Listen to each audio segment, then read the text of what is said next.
फिर जी ये slide clear है ना? जी प्रभु जी, पूरा क्लियर है प्रभु।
5 मिनट वेट करते हैं फिर स्टार्ट करते हैं। ठीक है प्रभु जी। कुछ लोग अभी ज्वाइन करेंगे, कुछ नेटवर्क इशू हाँ होता हाँ है। प्रभु, आज पहला दिन भी है तो। हम्म।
स्टार्ट करें क्या प्रभु जी?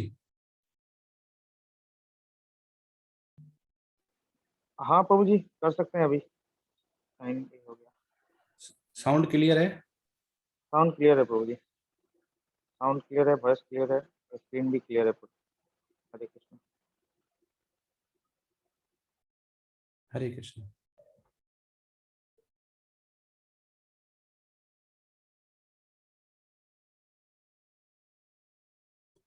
हरे कृष्णा सभी को। आप सबका 18 दिन के भगवत गीता पाठक्रम में स्वागत है। मैं सुधाकर प्रभु आपका अभिनंदन करता हूं कि आपने अपना काफी कीमती समय गीता को समझने, क्योंकि ये मैसेज तो सभी को जाता है लेकिन कुछ ही लोग टर्न अप होते हैं। और टर्न अप होने के बाद जिसमें भी ये लगता है कि गीता क्या है, एक क्यूरियस होता है, या गीता को पढ़ने के बाद समझने के बाद अपने हम लाइफ में इसको इम्प्लीमेंट कैसे करते हैं और इम्प्लीमेंट करने से क्या होगा। तो जो जिसका भी ये क्यूरियस होता है वो ही यहाँ पे आता है। और ये भगवत गीता को समझे 18 दिनों में, ये केवल समझने के लिए है। वैसे भगवत गीता है, आपको 1 वर्ष लगेगा। इसके 4 चरण हैं, लेवल 1, लेवल 2, लेवल 3, लेवल 4। जो पहला लेवल है वो 18 दिन का है, दूसरा लेवल है वो 14 हफ्ते का है, तीसरा लेवल है वो 14 हफ्ते का है, और चौथा लेवल है जो भक्ति वृक्षा के साथ स्टार्ट होता है वो 1 साल का है। तो ऐसे करके आप टोटल करेंगे तो 1.5 साल लगती है। तो गीता इतना बड़ा सब्जेक्ट है कि इसको आप अगर आधे घंटे 1 घंटे में या 18 दिन में समझना चाहें तो बहुत मुश्किल है। अभी क्या, जो भगवत गीता को समझे 18 दिनों में, इसका जो सार है वो बताया जाएगा, जिससे कि एक हम बेस बना लेते हैं। बेस बनाने के बाद जब लेवल 2 आएगा तो आपको समझ में आएगा, क्योंकि पहले से बेस बना हुआ है।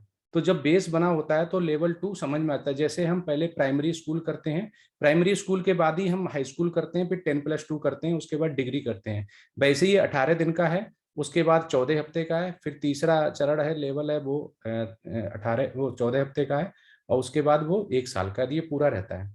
तो इसमें हम मैं जो है वो इस्कॉन राधा गोविंद मंदिर मंगलौर है उसकी तरफ से एनएनडी प्रभु जी हैं, उनके वो मेरे शिक्षा गुरु हैं। उनके ही आदेश पे मैं ये गीता का प्रीचिंग कर रहा हूँ। गीता को जो मूड एंड मिशन है श्री कृष्णा का और हमारे जो गुरु जी हैं उनका, कि ये विलेज और गांव तक इसका सार जाए।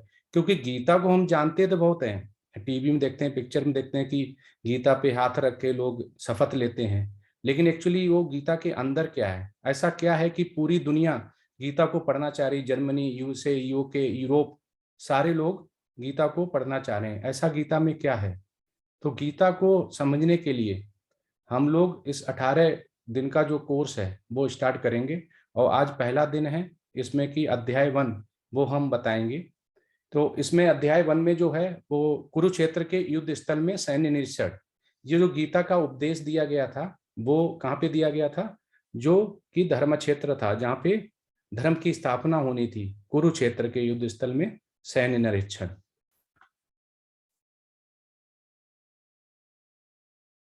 ओम नमो भगवते वासुदेवाय, ओम नमो भगवते वासुदेवाय, ओम नमो भगवते वासुदेवाय।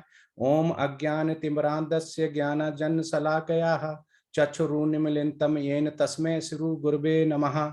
नमः ओम विष्णुपदाय कृष्णपृष्ठाय भूतले श्रीमते भक्ति वेदांति स्वामिन इति नामिने। नमस्ते सरस्वते देवे गौरवाणी प्रचारणे निर्विशेष शून्यवादी पाश्चात्य देश तारणे। जय श्री कृष्ण चैतन्य प्रभु नित्यानंद, श्री अद्वैत गदाधर श्रीवास आदि गौर भक्त वृंदा।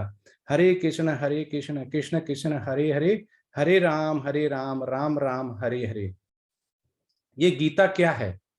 गीता, भगवत गीता भगवान कृष्ण और शिष्य मित्र और सुत भक्त अर्जुन के बीच एक संवाद है। देखा जाए तो क्या है, ये संवाद है। संवाद किसके किसके बीच? श्री कृष्ण भगवान, भगवान कृष्ण और शिष्य अर्जुन थे, वे उनके शिष्य भी थे, मित्र भी थे, क्योंकि रिलेटिव थे, और शुद्ध भक्त, बहुत शुद्ध भक्त थे। जब भक्त तैयार होता है तो उसको ही शिक्षा दी जाती है। जैसे हमारा गुरु पढ़ाता है हमें क्लास में, तो जो सबसे उत्तम शिष्य होता है वो ज्यादा सीख लेता है, तो वो गुरु जानता है किसको शिक्षा देनी। तो यहाँ पे जिस समय वो तैयार हुए अर्जुन, तो उसी समय उन्होंने शिक्षा दी, उससे पहले नहीं दी। तो ये क्वेश्चन आ सकता है कि रणभूमि में जब खड़े हुए थे उसी समय क्यों गीता का उपदेश दिया? उससे पहले आराम से बैठ के दे सकते थे, महल में दे सकते थे, कौरव को बैठा सकते थे और पांडव को बैठाल के समझौता करा सकते थे। वो तो भगवान थे, कुछ भी कर सकते थे। हाँ, बात सही है बिल्कुल, लेकिन फिर इसकी इंपॉर्टेंस नहीं रहती। तो आगे आप सीखेंगे कि इंपॉर्टेंस क्यों ऐसा हुआ कि उनको उसी समय शिक्षा देनी पड़ी और क्यों श्री कृष्ण ने ऐसी लीला रची।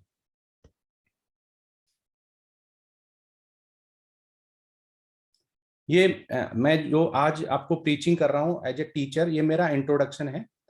मेरा नाम है वो सुधाकर कुमार है। मेरा जो प्रेजेंट में अभी डेजिग्नेशन है वो डिप्टी जनरल मैनेजर है और मेरा क्वालिफिकेशन बीई और एमबीए फ्रॉम आईएम है। टोटल ईयर ऑफ एक्सपीरियंस 18 है। Working with an automobile, current में presently working with OEM MNC और earlier I have worked with Honda. Native place हमारा फरुखाबाद यूपी है और फैमिली डिटेल्स है, मैं मैरिड हूँ, 2 किड्स हैं और वो दोनों ही हमारे बेटे हैं। यहाँ पे जो कैसे मेरा सेल्फ रियलाइजेशन हुआ, कैसे मैं कनेक्ट हुआ, तो ड्यूरिंग पैंडेमिक जो एक मैसेज आया हुआ था एनएनडी प्रभु जी, नमन निष्ठा दास प्रभु का, जो कि इस्कॉन मंगलोर के प्रेसिडेंट हैं। He is also an IITian. तो मेरा उनसे कनेक्ट हो गया। फिर उन्होंने मुझे लेवल 1, लेवल 2, लेवल 3, लेवल 4 भक्ति वृक्षा का लीडर बनाया और मैं उनसे कनेक्ट हो गया। मेरा लाइफ में तो बहुत चेंज आया प्रैक्टिकली, क्योंकि ये थ्योरेटिकल होता है। जब प्रैक्टिकली हम किसी के अंदर जाते हैं, थ्योरेटिकल सुनते हैं, लेकिन जब तक उसको इम्प्लीमेंट नहीं करते हैं तब तक उसका नहीं पता चलता। तो ये मेरा पूरा स्पिरिचुअल जो कनेक्शन है वो उसका ये सार है। और जो क्वेश्चन आंसर है वो लास्ट में करेंगे, क्योंकि बीच में फिर डिस्टरबेंस होता है। क्वेश्चन आंसर वो लास्ट में करेंगे और सभी के क्वेश्चन लिए जाएंगे, क्योंकि मन में डाउट्स रहते हैं। आप लोग यहाँ हैं कि किसको कितना पता है, क्यों ज्वाइन किया है, क्या होता है, क्वेश्चन आ सकते हैं। क्वेश्चन तो क्लास में भी आते हैं जब टीचर के साथ हम पढ़ते हैं, तो कोई नई बात नहीं है वो। उसको जाने से पहले हम बताएंगे कि गीता का जो सार है, गीता एज इट इज यथारूप कैसे बनी और कैसे उसको पूरा ही प्रचार प्रसार पूरे वर्ल्ड में मिला है। तो हमारे सामने जो है वो श्रील प्रभुपाद हैं, जिन्होंने इस इस्कॉन को, international society for Krishna consciousness का स्थापना की। ये प्रोमिनेंट गुरु हैं, फाउंडर हैं, आचार्य हैं, भक्ति वेदांत स्वामी श्रील प्रभुपाद। इन्होंने ही अपनी उस उम्र में, जिस उम्र में ज्यादातर लोग घर पे बोलते हैं कि आप कुछ नहीं कर पाएंगे, आराम से बैठिए और रहिए, उसी उम्र पे उन्होंने अमेरिका जाके इस इस्कॉन की स्थापना करके, जो कि कृष्णा भगवान है, उनका पूरा प्रीचिंग किया, गीता को बताया। अलग अलग भाषा में उन्होंने मोर देन 100 बुक का प्रिंट किया और उसको पूरे ही यूरोप, पूरे ही ऑल ओवर वर्ल्ड जितने भी कंट्रीज हैं उसमें खुद जाके उन्होंने उसको एस्टेब्लिश किया। तो ये उन्होंने श्रीमद् भागवतम का भी पूरा विस्तार से समझाया हुआ है इंग्लिश में, और उन्होंने गीता का भी, और मोर देन 100 बुक्स उनकी हैं। सेल्फ रियलाइजेशन हो गई, उसमें परफेक्ट क्वेश्चन परफेक्ट आंसर हो गई, बहुत सारी बुक हैं, कृष्णा बुक हो गई। तो वो बहुत सारी सारी बुक उन्होंने अपने अपने वो ऑथर नहीं है, उन्होंने कन्वर्ट किया हुआ है। ये सारी वेद और शास्त्र से आई हुई, उसको कन्वर्ट किया जैसे कि इजी हो जाए, इजी समझाना होता है। जैसे हमारा टीचर होता है, हमें कैलकुलस या इंटीग्रल नहीं आता है तो वो बताते हैं, मैथ का क्वेश्चन बताते हैं तो इजी हो जाता है, तभी कहते हैं ट्यूशन पढ़ लो या स्कूल में पढ़ लो, तो इसीलिए पढ़ा जाता है। तो इन्होंने उसको एज ए मास्टर उसको बहुत ही इजी सिंपल वे में समझाया हुआ है।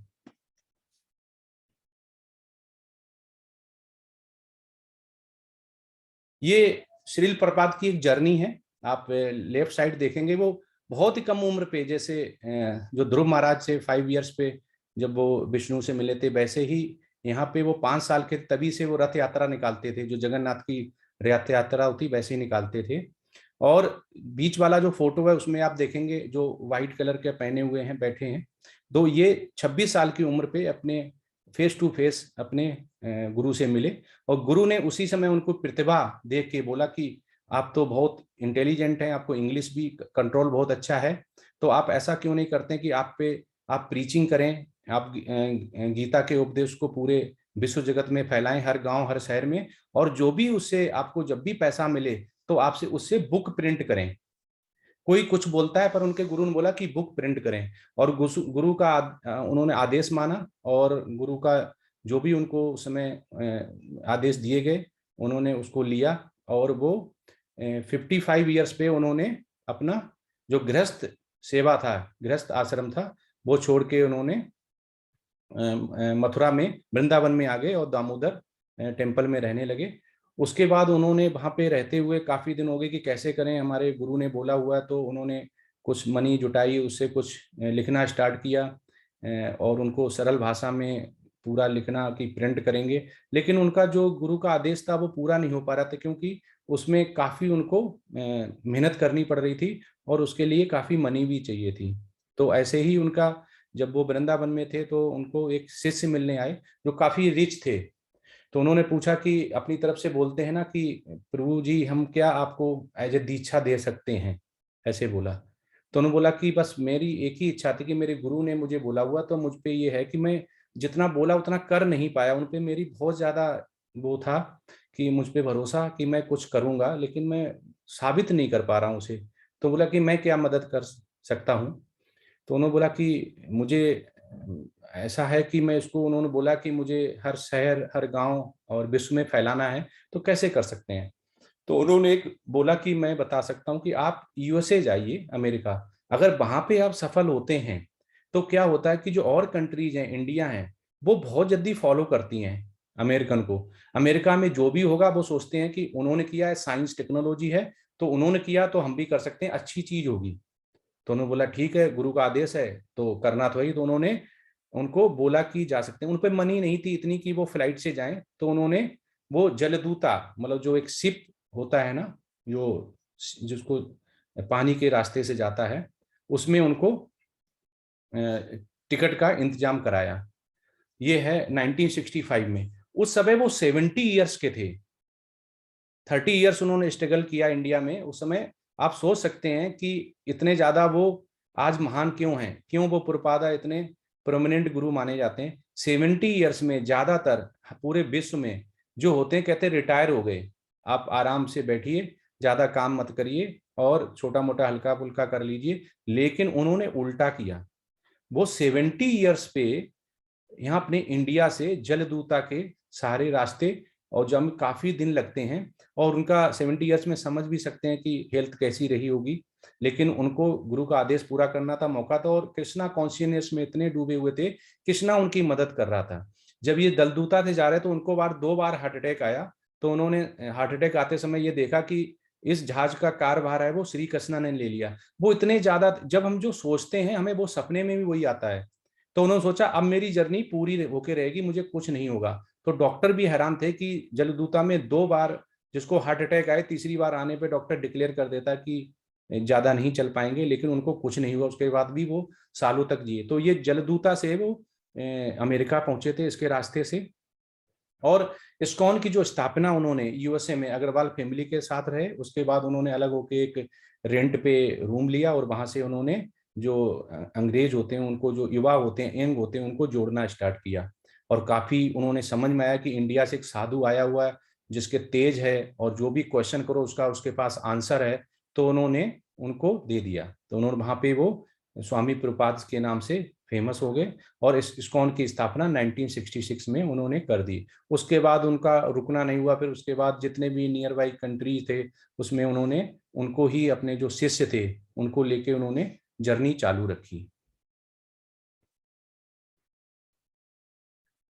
ये उनका है कि वो कैसे कैसे बैक टू गॉड हेड, इतनी सारी बुकों की उन्होंने ऑथर हैं, उन्होंने लिखा है। किसी को उन्होंने संस्कृत से इंग्लिश में कन्वर्ट किया है, कुछ बुक उन्होंने सार जो वेद और शास्त्र थे उसे से लिखी हुई हैं। और ये उनका बीच में देखिए कैसे कैसे वो अच्छे अच्छे लोगों से उनको इतना प्रभुत्व था कि वो मिलते थे, और काफ़ी कुछ उन्होंने स्पिरिचुअलिज्म के लिए, जो बोलते हैं मेटलिस्टिक से स्पिरिचुअल की तरफ, वो लेके गए। क्योंकि अमेरिका में, इंडिया में, इंडिया के श्री कृष्ण भगवान, और अमेरिका में वो लेके गए कि उनका खुद का एक गॉड होता है, वो दूसरे गॉड को क्यों मानेगा। पर उनको विश्वास था, क्योंकि भगवान किसी एक कंट्री या किसी एक वर्ड का नहीं होता है, वो पूरे ब्रह्मांड के लिए होता है, क्योंकि ब्रह्मांड की रचना की हुई है, उसके सारे अंश हैं, सारे पुत्र उसी के हैं। तो उन्होंने वही सोच के गीता का पूरा सार और पूरा मूल मंत्र पूरे विश्व को बनाया। उसके बाद उन्होंने ये देखेंगे कि 1965 से जर्नी स्टार्ट करके इंडिया से 96 से उन्होंने पूरे ही विश्व में, जर्मनी हो गया, पूरा यूरोप हो गया, जितनी भी कंट्रीज हैं, रसिया हो गया, उनमें सभी में उन्होंने अपने टेम्पल बनाए। उस समय 10,000 उनके शिष्य हो गए थे जब वो वहां पे थे। अमेरिका और यूरोप में 10,000 शिष्य हो गए थे इंडिया के अलावा। इतने ज्यादा शिष्य उन्होंने बनाए, इतना ज्यादा उनका स्पिरिचुअल उन्होंने प्रीचिंग किया हुआ गीता का। ये है कि जहां से मैं कनेक्ट हूँ, इस्कॉन राधा गोविंदा मंदिर मंगलोर, ये मंगलोर में है। एनएनडी प्रभु जी ये वहाँ का है। जो हम सुबह मंगल आरती देखते हैं तो विग्रह पूजा होती है, ये वहाँ से लिया हुआ है पिक्चर, हम उसी से कनेक्ट हैं। और जो उसका ये एड्रेस है, और जो उसके प्रेसिडेंट हैं, वो प्रेसिडेंट कौन है? वो प्रेसिडेंट है नमा निष्ठा दास। वो बीटेक हैं आईआईटी कानपुर से, इन्फोसिस में जॉब किया। उसके बाद उन्होंने इन्फोसिस में जॉब करने के बाद उन्होंने जॉब में उनको ज़्यादा आनंद नहीं आया और उन्होंने जॉब को छोड़ दिया। और उनको घर पे उन्होंने बोला कि मेरा मन नहीं लग रहा है, मुझे कुछ और करना है। तो उन्होंने, घर वालों ने उनकी परमिशन दे दी। और उनके पिता भी प्रोफेसर हैं दिल्ली में, तो उनका मन नहीं लगा स्पिरिचुअल में, तो उन्होंने इसको अपना लिया और वो इससे जुड़ गए।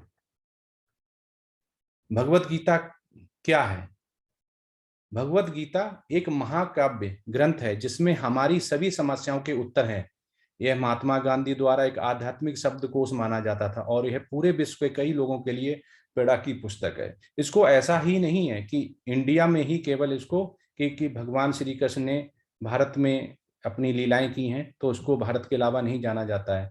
उसके अलावा भी, क्योंकि जब श्री कृष्ण आज 5,154 साल पहले जब पृथ्वी पे थे, तो उस समय वो कोई ऐसा नहीं था कि वो केवल पूरे विश्व के लिए थे, कोई सीमाएं नहीं थी।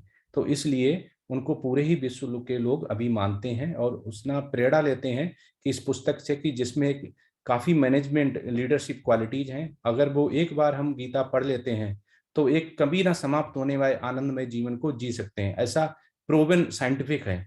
अब बोला भी गया है कि परास्य शक्ति विविध धैर्य शर्यते, मतलब जो एक ही है वो कौन है? वो भगवान है। एकम शास्त्रम देवकी पुत्रम गीतम, एको देवो देवकी पुत्र एव एको मंत्रास्तस्य नामानि मान तस्य देवास्य सेवा। ये बोला गया है कि सबसे उत्तम कौन सा है? देवकी पुत्र।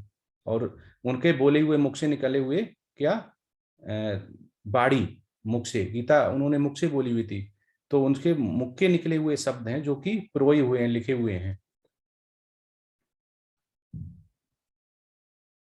महात्मा गांधी जी ने क्या बोला? जो लोग गीता का अध्ययन ध्यान करते हैं वो हर दिन ताजा और आनंद और नए अर्थ को प्राप्त करेंगे, ऐसा बोला हुआ है। और अल्बर्ट आइंस्टीन को कौन नहीं जानता है? इतने बड़े वैज्ञानिक साइंटिस्ट, वो भी अपने साथ गीता रखते थे। तो उन्होंने बोला हुआ है कि जब मैं भगवत गीता पढ़ता हूं और महसूस करता हूं कि भगवान ने इस ब्रह्मांड को कैसे बनाया है जो इतना शानदार है, तो उन्होंने पूरा जो भगवान ने बोला हुआ कि मैं हूं और सभी मेरे अंश हैं, मतलब परमात्मा के अंश हैं। मैं जानता हूं कि तुम हो, तुम थे और तुम रहोगे, लेकिन तुम नहीं जानते क्योंकि तुम पे योग माया का है। तो इसलिए उन्होंने पढ़ के उनको इतना अच्छा लगा कि उन्होंने उसको बोल दिया कि ब्रह्मांड को कैसे बनाया। मुझे एक साइंटिस्ट बोल रहा है कि ब्रह्मांड को कैसे बनाया, तो मतलब वो साइंटिफिक उसके पीछे रीजन है, इसलिए उन्होंने ऐसा बोला। इस्कॉन को क्यों करते हैं?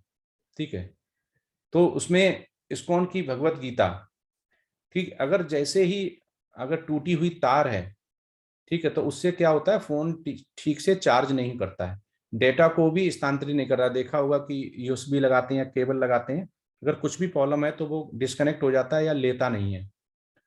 तो इसी हिसाब से कि अगर हम किसी रिचुअल मास्टर से, जो कि कृष्ण भगवान ने सबसे पहले वेद और जो शास्त्र थे उसको बताए ब्रह्मा जी को, तो ब्रह्मा जी से नारद मुनि को, नारद मुनि से वेद व्यास को, वेद व्यास सुखदेव, ऐसे करके पूरी सीढ़ी आई हुई है। उस सीढ़ी को ही यूज करके हमें वेद और शास्त्र का, हम फेसबुक या गूगल से पढ़ लेते हैं गीता में क्या लिखा हुआ क्या लिखा, वो अच्छा नहीं है। हम किसी भी बोनाफाइड स्पिरिचुअल मास्टर से ही हमेशा हमें जो भी शिक्षा और दीक्षा लेनी चाहिए। इसीलिए बोलते हैं कि वो क्या होता है कि ऑथेंटिसिटी होती है उसमें, कि ये जो बता रहे हैं वो वेद और शास्त्र से बता रहे हैं, हम इधर उधर से ले लेते हैं, फिर हम भटक जाते हैं, उसका सार सही नहीं रहता है। तो इसलिए उन्होंने बोला हुआ कि कृष्ण के शब्दों को शिष्य उत्तराधिकार की अटूट श्रृंखला में आना चाहिए। मतलब किससे लेना चाहिए कि जो श्री कृष्ण से नीचे पूरा फ्लो हो रहा है वो श्रृंखला से आना चाहिए। आज की डेट में जो भी इस बोनाफाइड स्पिरिचुअल मास्टर है उससे हमें गीता को सुनना चाहिए, समझना चाहिए। गीता क्या है? गीता एक विशाल ग्रंथ है। गीता एक व्यवस्थित अध्ययन में लगभग 1 वर्ष लगेगा। 18 दिनों में हम ऐसा नहीं कर सकते हैं, जो मैंने पहले भी बोला हुआ है। हम कृष्ण और अर्जुन के बीच विचारों के प्रभाव पर ध्यान केंद्रित कर रहे हैं। उद्देश्य क्या है हमारा, ऑब्जेक्टिव क्या है, आप लोग क्यों गीता पे आए हुए हैं सुनने? गीता के गहन अध्ययन के लिए आपको तैयार करना। आप आज गीता सुनेंगे, आज पहला चैप्टर है, स्टार्टिंग है, तो पहले दिन थोड़ा लाइट रखा जाता है। अब स्कूल कॉलेज भी गए होंगे, सारे यूथ ग्रुप से हैं, तो पहले दिन थोड़ा ज्यादा लोड नहीं डाला जाता है, क्योंकि फिर वो थोड़ा स्टार्टिंग होती तो बेस हमेशा ऐसे ही रखा जाता। तो वही यहाँ पे है, जो पहला चैप्टर है थोड़ा लाइट रखा गया। 18 दिन में हम गीता को अर्जुन और श्री कृष्ण भगवान के बीच क्या वार्तालाप हुआ, क्या डायलॉग हुए, वो हम इसमें देखेंगे। और उसको कैसे हम अपने लाइफ में, आज की डेट में मेटेरियलिस्टिक लाइफ है जिसमें भागम भाग है, कैसे यूज करके हम अपनी लाइफ को बहुत इजी, अपने लाइफ को बहुत आनंद में, कभी ना समाप्त होने वाले आनंद में, एक शब्द लिखा हुआ गीता में, कभी ना समाप्त होने वाले आनंद में को साथ हम जीवन जी सकते हैं। भगवत गीता, भगवत गीता का पूरा सार, अर्जुन की माया को कृष्ण की व्यवस्था समझाना होगा। यदि अर्जुन भ्रमित नहीं होता तो कृष्ण को भगवत गीता बोलने के लिए कोई आवश्यकता नहीं होती। अर्जुन भगवत गीता के स्पष्ट पहले श्रोता हैं, फिर भी भगवत गीता सभी के हित के लिए है। गीता हमें कैसे मिली? अगर आज गीता नहीं होती तो आज हम लोग कलयुग में बैठे भगवान के बोले हुए शुद्ध शब्द वेद और जैसे शास्त्र से निकलते हैं, श्री कृष्ण भगवान जो भगवान हैं, आदि सत्य हैं, ठीक है, उनके मुख से निकले हुए इसमें गीता में लिखे हुए हैं। वो इसीलिए मिल पाए हमें कि उन्होंने आज से 5154 साल पहले गीता का उपदेश दिया और उसका वर्णन हुआ, और वो आज हम कलयुग, उनका वो लीला थी कि हम ये बोलेंगे, ऐसे लिखा जाएगा और ये कलयुग मिले। क्योंकि कलयुग में एज बहुत कम है, हम लोगों की एज बहुत कम है, टाइम बहुत कम है, काल बहुत कम है, इसलिए उन्होंने ये रचना की कि इसको फायदा उठा के लोग अपना जीवन यापन कर पाए और भगवान की कृष्णा कॉन्शियसनेस हो, उनको गोलोक और वृंदावन मिले। अब इसके पीछे देखो, एक जैसे बोलते हैं ना कि हर चीज के पीछे अंक होता है, तो वैसे ही होता है कि 18 का बहुत बड़ा यहाँ पे महत्व है। इसमें गीता में 18 चैप्टर हैं, ठीक है, 18 डेज चला था। 18 बुक्स पारवास की हैं जो महाभारता है, 18 चैप्टर आप भगवत गीता के हैं, 18 पुराण से लिखे हुए हैं। बैटल टुक 18 डेज, मतलब जो कुरुक्षेत्र का लड़ाई हुई थी वो भी 18 दिन चली। और देयर वर अबाउट 18 जो है ऑक्शनिस आर्मी जो बोलती जाए, तो वो थी 11+7। तो ये सब 18 का बहुत ज्यादा महत्व है, ठीक है, श्री कृष्ण की लीला में 18 का बहुत ज्यादा महत्व है। इस गीता में आप जो मेन पढ़ेंगे वो ये 5 टॉपिक पढ़ेंगे, ठीक है, जो कि कौन से हैं गीता के, जो पूरा ही सार जो 5 निकल के आते हैं। ईश्वर कौन? The supreme personality of godhead Shri Krishna. The jiva, the soul within the body. Jiva मतलब आत्मा, आत्मा है तो हमारे पास चेतना है, आत्मा निकल जाती, इस बॉडी को सड़ना पड़ता है, आप इसको नहीं प्रिजर्व कर सकते हो, या तो रेफ्रिजरेटर फ्रीजर मम्मी बना के रखो, लेकिन वो आपकी चेतना नहीं रह सकती है, वो सड़ेगी गलेगी जरूर। प्रकृति नेचर, नेचर जो कि भगवान का ही दिया हुआ है, प्रकृति जो 5 तत्व बोलते हैं। कर्म एक्शन, जो हम कर्म करते हैं, इसमें कि 3 तरह के कर्म आते हैं, ठीक है, कर्म अकर्म और विकर्म। कॉल, काल काल काल चक्र जैसे बोलते हैं ना, काल, काल मतलब टाइम। ये 5 जो टॉपिक हैं वो गीता से हम आगे सीखेंगे, जैसे धीमे धीमे हम लोग आगे बढ़ेंगे वो हम सीखेंगे। डिवीजन ऑफ जो 700 श्लोक हैं गीता में, कितने श्लोक हैं? 700 श्लोक हैं, वर्सेस हैं। उनको आप इससे भी देख सकते हैं कि किसका इसमें योगदान ज्यादा है, किसकी इंपॉर्टेंस ज्यादा है। लॉर्ड कृष्णा ने 574, लगभग 82% उन्होंने श्लोका बोले हैं, मतलब किसी को बताया है। तो यहाँ पे पता चल जाता है कि श्री कृष्णा के पास बहुत ज्यादा विजडम था, बहुत ज्यादा तेज, यशस्वी, रिच, शक्तिवान, जो 6 गुण बोले गए वो उनपे थे। अर्जुना जो उनके शुद्ध भक्त, मित्र, सखा और रिलेटिव थे, उन्होंने 84 श्लोका बोले हुए, 12%। संजय जिनको वेद व्यास जी ने दिव्य दृष्टि दी हुई थी देखने के लिए, 41। और धृतराष्ट्र जिनकी वजह से पूरा कुरुक्षेत्र का युद्ध हुआ, केवल एक ही बोले, 0.1%। उनकी पुत्र मोह की वजह से ही सारा कुछ हुआ, मेटलिस्टिक जिसे बोलते हैं, मेरा, मैं, मेरा बेटा, उसको पूरा मिल जाए। पांडव, अपना भाई होता तो हम अपने भाई को भाई बोलते हैं, नाम लेके नहीं बुलाते हैं कि उसका बेटा, भाई का बेटा, पर ये क्या बोलते थे, मेरे और पांडव के पुत्रों में क्या हो रहा है संजय, ये बताइए। पांडव, पांडव इनका रियल ब्रदर होते हुए भी वो ऐसे बोल रहे थे कि पांडव के पुत्रों का, तो इसका मतलब अंदर देखिए आपको कितनी, मैं कितना अहम और कितना भौतिक भरा हुआ है कि मेरे बेटे को कैसे न कैसे, जो कि इनका राजपाट था भी नहीं तब भी मिल जाए। इतना ज्यादा लाक्षाग्रह इन्होंने किया, जहर इन्होंने दिया, तो इतने जब पाप करते हैं तो इनकी मृत्यु निश्चित थी, मृत्यु पहले ही तय हो चुकी थी। जब विराट रूप दिखाया भगवान श्री कृष्ण ने, तो उसमें अर्जुन को पहले ही दिखा हुआ कि सारे मुंह में समा गए, सारे मरे हुए हैं, मुझे तो केवल इनको मारना है, एक जैसे भगवान की इच्छा है, भगवान का लीला है, इसलिए मुझे मारना, क्योंकि भगवान बोल रहे हैं। ऐसे ही आपके दिमाग में ये आएगा कि ये तो पाप हुआ, अर्जुन को भी पाप लगना चाहिए, पांडवों को भी पाप लगना चाहिए, इतने अछोड़ी सेना मार दी। आप सही हैं, लेकिन जब कभी सोचा है कि हमारे इंडिया के खिलाफ किसी भी देश से युद्ध होता है तो हमारे सैनिक उसके सैनिक को मारते हैं, हजारों में, सैकड़ों में, लेकिन फिर हमारे सैनिकों को दंड तो नहीं दिया जाता है। हमारे सैनिकों को तो परमवीर चक्र, शौर्यवीर चक्र, जो भी इतने भी चक्र होते हैं वो दिए जाते हैं जब युद्ध जीत जाते हैं। हमारा तो उन्होंने भी ऐसे ही यहाँ पे होता है कि भगवान श्री कृष्ण ने बोला है तो युद्ध करना है, और सारे पाप पुण्य कौन हर लेगा, श्री कृष्ण। तो भगवान अगर बोलेगा तो कोई भी राजी हो जाएगा, लेकिन उसको पहले समझना पड़ेगा कि वो भगवान है। ये उसका पूरा एक हायरार्की है कि कैसे ये पूरा उनका जो पांडव और कौरवों का चला हुआ है। जो किंग शांतनु थे, उनका फर्स्ट वाइफ से गंगा, जिनके भीष्म पितामह हुए, सेकंड वाइफ सत्यवती, उनका फर्स्ट सन बिफोर मैरिज व्यास, जो कि साधु थे, उन्होंने महाभारत का ऑथर थे वो, जो कि सेज पराशर से हुए थे। ठीक है, विचित्र वीर थे, उनसे सेकंड वाइफ से अम्बालिका से पांडु थे। ठीक है, धृतराष्ट्र हुए फर्स्ट वाइफ अंबिका से, और उसके बाद उनके पास नीचे गंधाधरी वाइफ थी। दुशासन प्लस 98 दुर्योधन उनके था, और एक उनकी बेटी थी दुशाला डॉटर।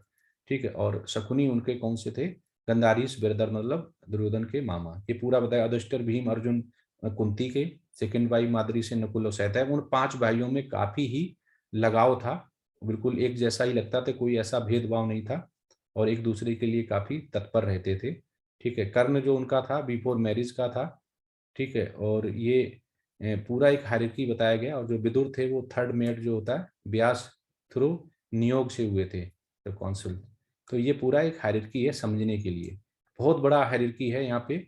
और ये भगवान श्री कृष्ण की लीला की वजह से ही ये सारा ही जितना भी कौरव थे, कुरुवंश था, उसका पूरा डायनेस्टी था, वो खत्म हो गया। अब आते शुरू करते हैं गीता का।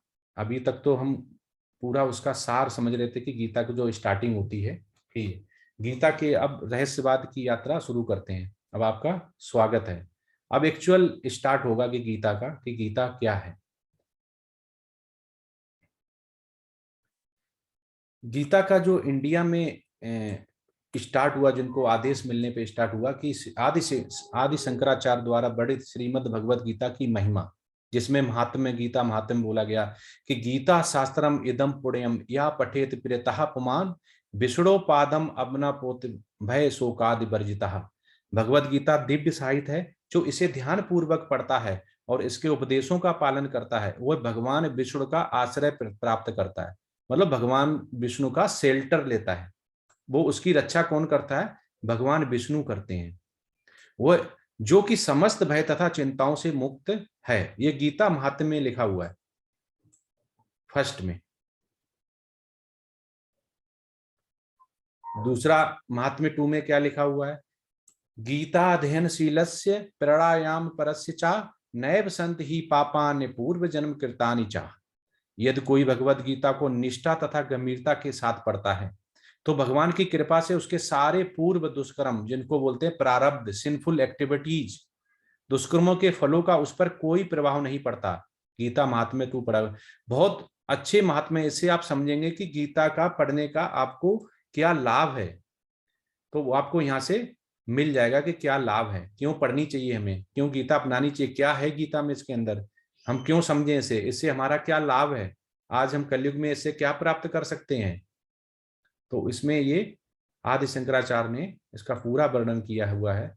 गीता सुगीता कर्तव्य के मनमोह शास्त्र विस्तर है, या स्वयं पदानाभस्य मुख पदाम धिनिप्सिता।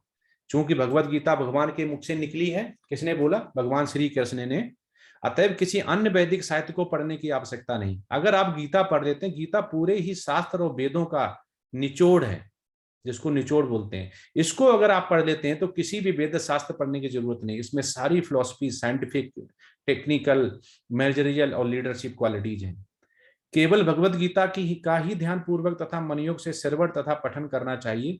केवल एक पुस्तक भगवत गीता ही पर्याप्त है, क्योंकि यह समस्त वैदिक ग्रंथों का सार है और इसका प्रवचन भगवान ने किया है, खुद भगवान ने बोला हुआ है, इसलिए इसका महत्व ज्यादा है, ऐसा आदि शंकराचार्य अपने गीता महात्म्य 4 में बोलते हैं। फिर उसका सर्वोपनिषदो गावो दोग्धः गोपाल नंदनः पार्थो वत्सा सुधि भोक्ता दुग्धम गीता मृतम महत। यह गोपिता निष्पद भगवत गीता जो समस्त उपनिषदों का सार है, गाय के तुल्य है, और ग्वाल वाल के रूप में विख्यात भगवान कृष्ण इस गाय को दूर रहे हैं, अर्जुन बछड़े के समान है, और सारे विद्वान तथा शुद्ध भक्त भगवत गीता के अमृत में दूध का पान करने वाले हैं। इतना कितना सुंदर लिखा हुआ है कि भगवान श्री कृष्ण क्या गाय दूध रहे हैं, अर्जुन बछड़े के समान है। बिल्कुल ही जो शुद्ध भक्त होते हैं उनके बारे में ऐसा ही बोला जाता है। फिर जो आता है कि गीता के बारे में क्या बोला, एकम शास्त्रम देवकी पुत्र गीतम, एको देवो देवकी पुत्र एव, एको मंत्रस्तस्य नामानि यानि, कर्मापेकम तस्य देवस्य सेवा। कितना सुंदर वर्णन लिखा हुआ है। आज के युग में लोग एक शास्त्र, एक ईश्वर, एक धर्म तथा एक व्रत के लिए अत्यंत उत्सुक हैं। अतएव सारे विश्व के लिए केवल एक शास्त्र भगवत गीता हो, मतलब कोई अलग अलग नहीं होना चाहिए, एक ही होना चाहिए शास्त्र। वो कौन, भगवत गीता होनी चाहिए। सारे विश्व के लिए एक ही ईश्वर हो, वो कौन हो, भगवान श्री कृष्ण।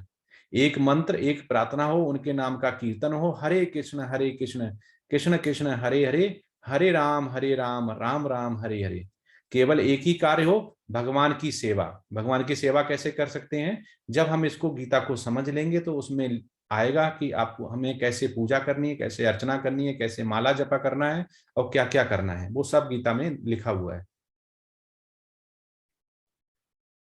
अर्जुन विसर्ग योग जो है वो आप देखेंगे, अर्जुन का योग विलाप। अर्जुन का क्यों गीता आई, क्योंकि अर्जुन ने ऐसा प्रकट किया कि वो धर्म युद्ध के लिए गए थे, और होता भी ऐसा ही है कि युद्ध करना, सोचना और युद्ध करने के लिए एक्चुअल प्रैक्टिकल युद्ध क्षेत्र में पहुंच जाना, उसमें बहुत बड़ा फर्क है। अभी हम लोगों को भी कोई रिलेटिव हो तो हम बोले लड़ाई लड़ेंगे, लेकिन जब वास्तव में युद्ध छिड़ जाए और लड़ने पहुंच जाए जिसमें कि काफी आहत हो जाएं, तो फिर हमें भी ऐसे ही लगेगा। तो एक बार सोचना और वास्तव में युद्ध क्षेत्र में पहुंच जाना जहाँ पे हमारे रिलेटिव खड़े हों, तो बहुत ही थोड़ा अर्जुन का जो योग विलाप था वो इसीलिए उनका उससे कि वो युद्ध नहीं लड़ना चाहते थे, क्षत्रिय होके अपना कर्म भूल गए थे, तो श्री कृष्ण ने उनको। अब इसमें जो पहला जो बोला गया है, जो श्लोका बस पहले ही बोल के जिन्होंने पूरी रचना कर दी इसकी युद्ध की, वो पूरे चुप रहे फिर, क्यों, उन्हें पता था अंदर से कि भगवान श्री कृष्ण हैं, मानते नहीं थे, और मैंने अधर्म किया हुआ है। पता रहता है लोगों को कि मैंने अधर्म किया, मैंने गलत किया, अच्छा बुरा सबको पता है, धर्म अधर्म सबको पता है, सभी जानते हैं इस समाज में। तो धृतराष्ट्र उवाचा धर्म क्षेत्रे कुरुक्षेत्रे समवेता युत सभा मामकः पांडवाश्चैव कर्म कुर्वत संजय। धृतराष्ट्र ने कहा, हे संजय, धर्म भूमि कुरुक्षेत्र में युद्ध की इच्छा से एकत्र हुए मेरे तथा पांडु के पुत्रों ने क्या किया। अब आप यहाँ पे देख रहे अंदर से कितना नफरत भरी हुई है, मेरे तथा पांडु के पुत्रों ने क्या किया। यहाँ पे होना क्या चाहिए था, मेरे तथा मेरे भाई के पुत्रों ने क्या किया। तो अपनापन आता है। इसके मतलब उन्होंने सोच लिया था कि युद्ध में मेरा विजय हो सकते हैं, और वो तो पांडु के पुत्र हैं, जबकि पांडु पुत्रों का ही अधिकार था, जो कि उनका नियम के अनुसार कि वो अंधे थे तो पांडु को ही पूरा मिलेगा और उनका बेटों को मिलेगा। लेकिन उन्होंने एक राजा बनाया, उनको अधिकार दिया गया, तो उन्होंने उस अधिकार का मिसयूज किया। इसको बोलते हैं मिसगाइड, मिसयूज, सिंफुल एक्टिविटी, जिसको दंड मिलना भगवान के हिसाब से गीता में आप पढ़ेंगे कि दंड कब मिलता है और दंड क्यों मिलता है। तो ये दंड के अधिकारी यहीं पे बन गए थे जब उन्होंने पांडु के पुत्रों ने क्या किया बोल दिया। ये जो है कि महाभारत में वर्णित धृतराष्ट्र तथा संजय की वार्ताएं इस महान दर्शन के मूल सिद्धांत का कार्य करती हैं। माना जाता है कि इस दर्शन की प्रकृति कुरुक्षेत्र के युद्ध स्थल में हुई, जो वैदिक युग में पवित्र तीर्थ स्थल रहा है। इसका प्रवचन भगवान द्वारा मानव जाति के पथ प्रदर्शन हेतु तब किया गया जब वे इस लोक में स्वयं उपस्थित थे। कितनी सुंदर बात लिखी हुई है। भगवान के लिए हम पूजा करते हैं, अर्चना करते हैं, सुबह उठते हैं, शाम को करते हैं। जब भी हम पे कोई विपत्ति आती है, तुरंत हमारे मुख से क्या निकलता है? हे भगवान। वो भगवान खुद ही 5154 साल पहले इस पृथ्वी पर थे, खुद विद्यमान थे, साकार रूप में थे, प्रवचन दिया, मुख से उनकी बाणी निकली है। उसके ही कुछ साल बाद ये कलयुग का स्टार्ट हुआ।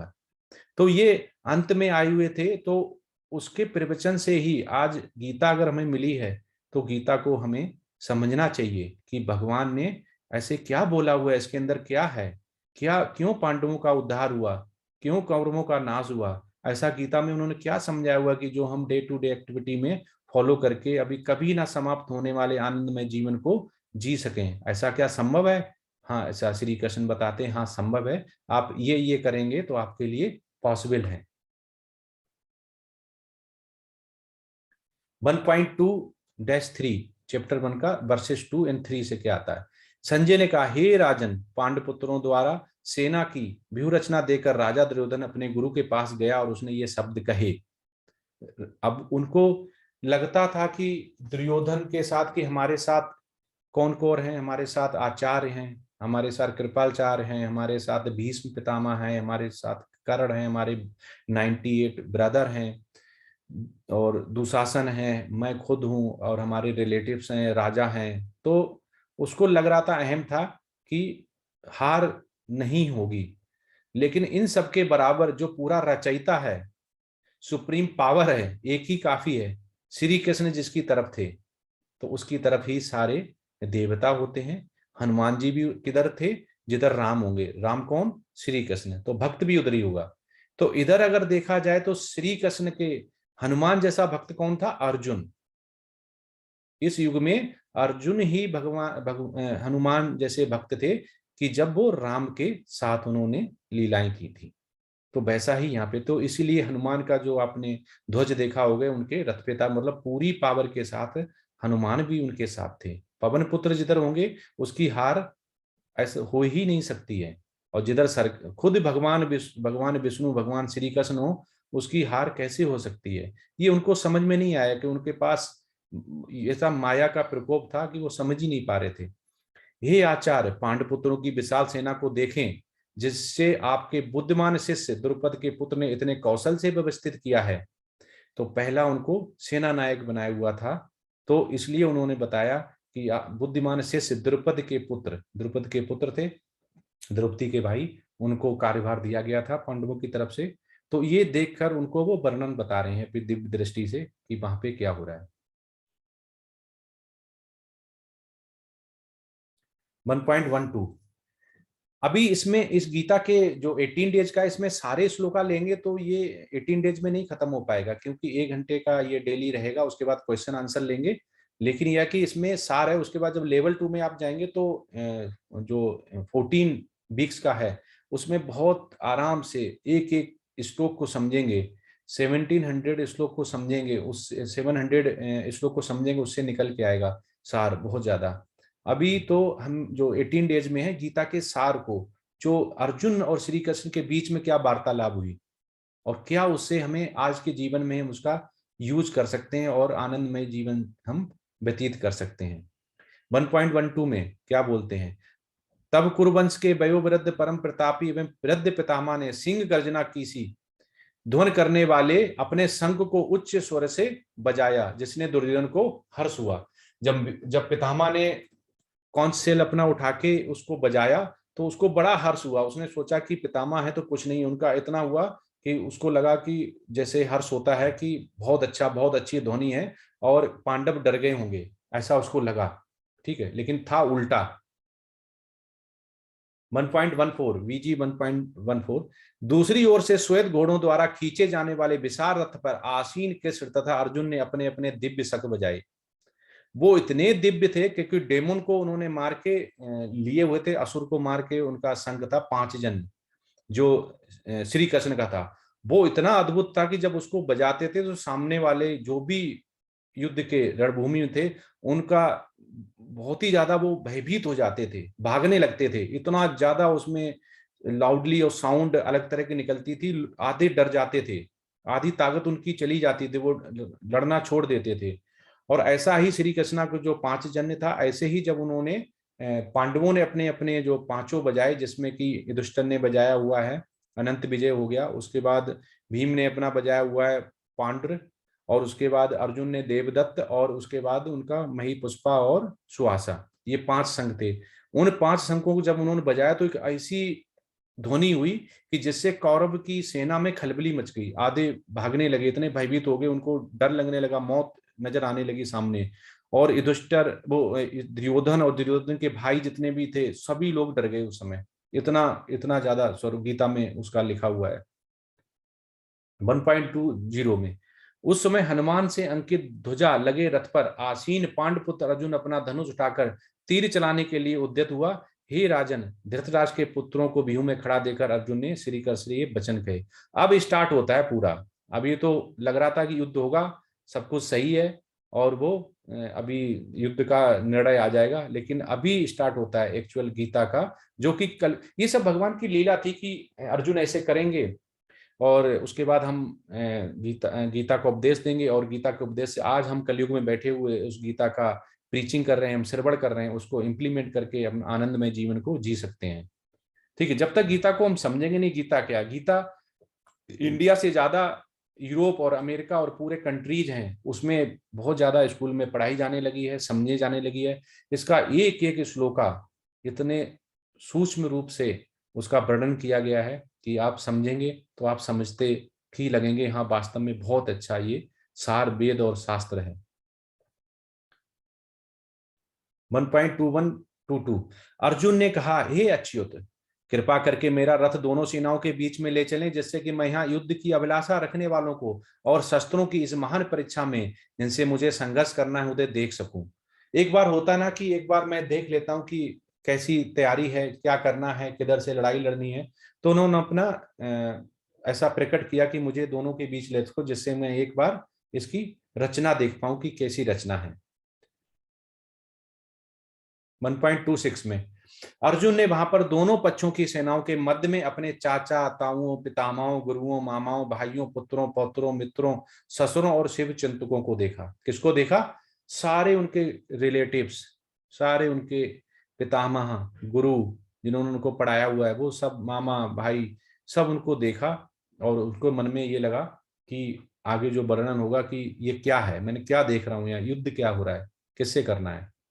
और अर्जुन ने वहां पे, अर्जुन उवाच, अर्जुन बोले 28 में, दृष्टेमं स्वजनम कृष्ण यूतसम समुपस्ततम सीदंते मम गात्राणि मुखम चा परिशुष्यते। अर्जुन ने कहा, हे कृष्ण, इस प्रकार युद्ध की इच्छा रखने वाले मित्रों तथा संबंधियों को अपने समक्ष उपस्थित देखकर मेरे शरीर के अंग कांप रहे हैं और मेरा मुख सूखा जा रहा है। युद्ध की सोचना कि युद्ध होगा, काफी वो थे कि तैयारी कर रहे थे, लेकिन एक्चुअल बात सही है, क्योंकि अर्जुन को कोई भी जब रिलेटिव्स, पितामह और अपने आचार्य खड़े होंगे तो एक सोचना और एक युद्ध करना में, दोनों में फर्क है। तो अब उनको एक्चुअल प्रैक्टिकल करना था, युद्ध अपने तीर चलाने थे, मारना था एक दूसरे को। अब उनका, वो कह रहे हैं कि मेरे अंग कांप रहे हैं और मेरा मुख सूखा जा रहा है कि मुझसे कैसे युद्ध होगा।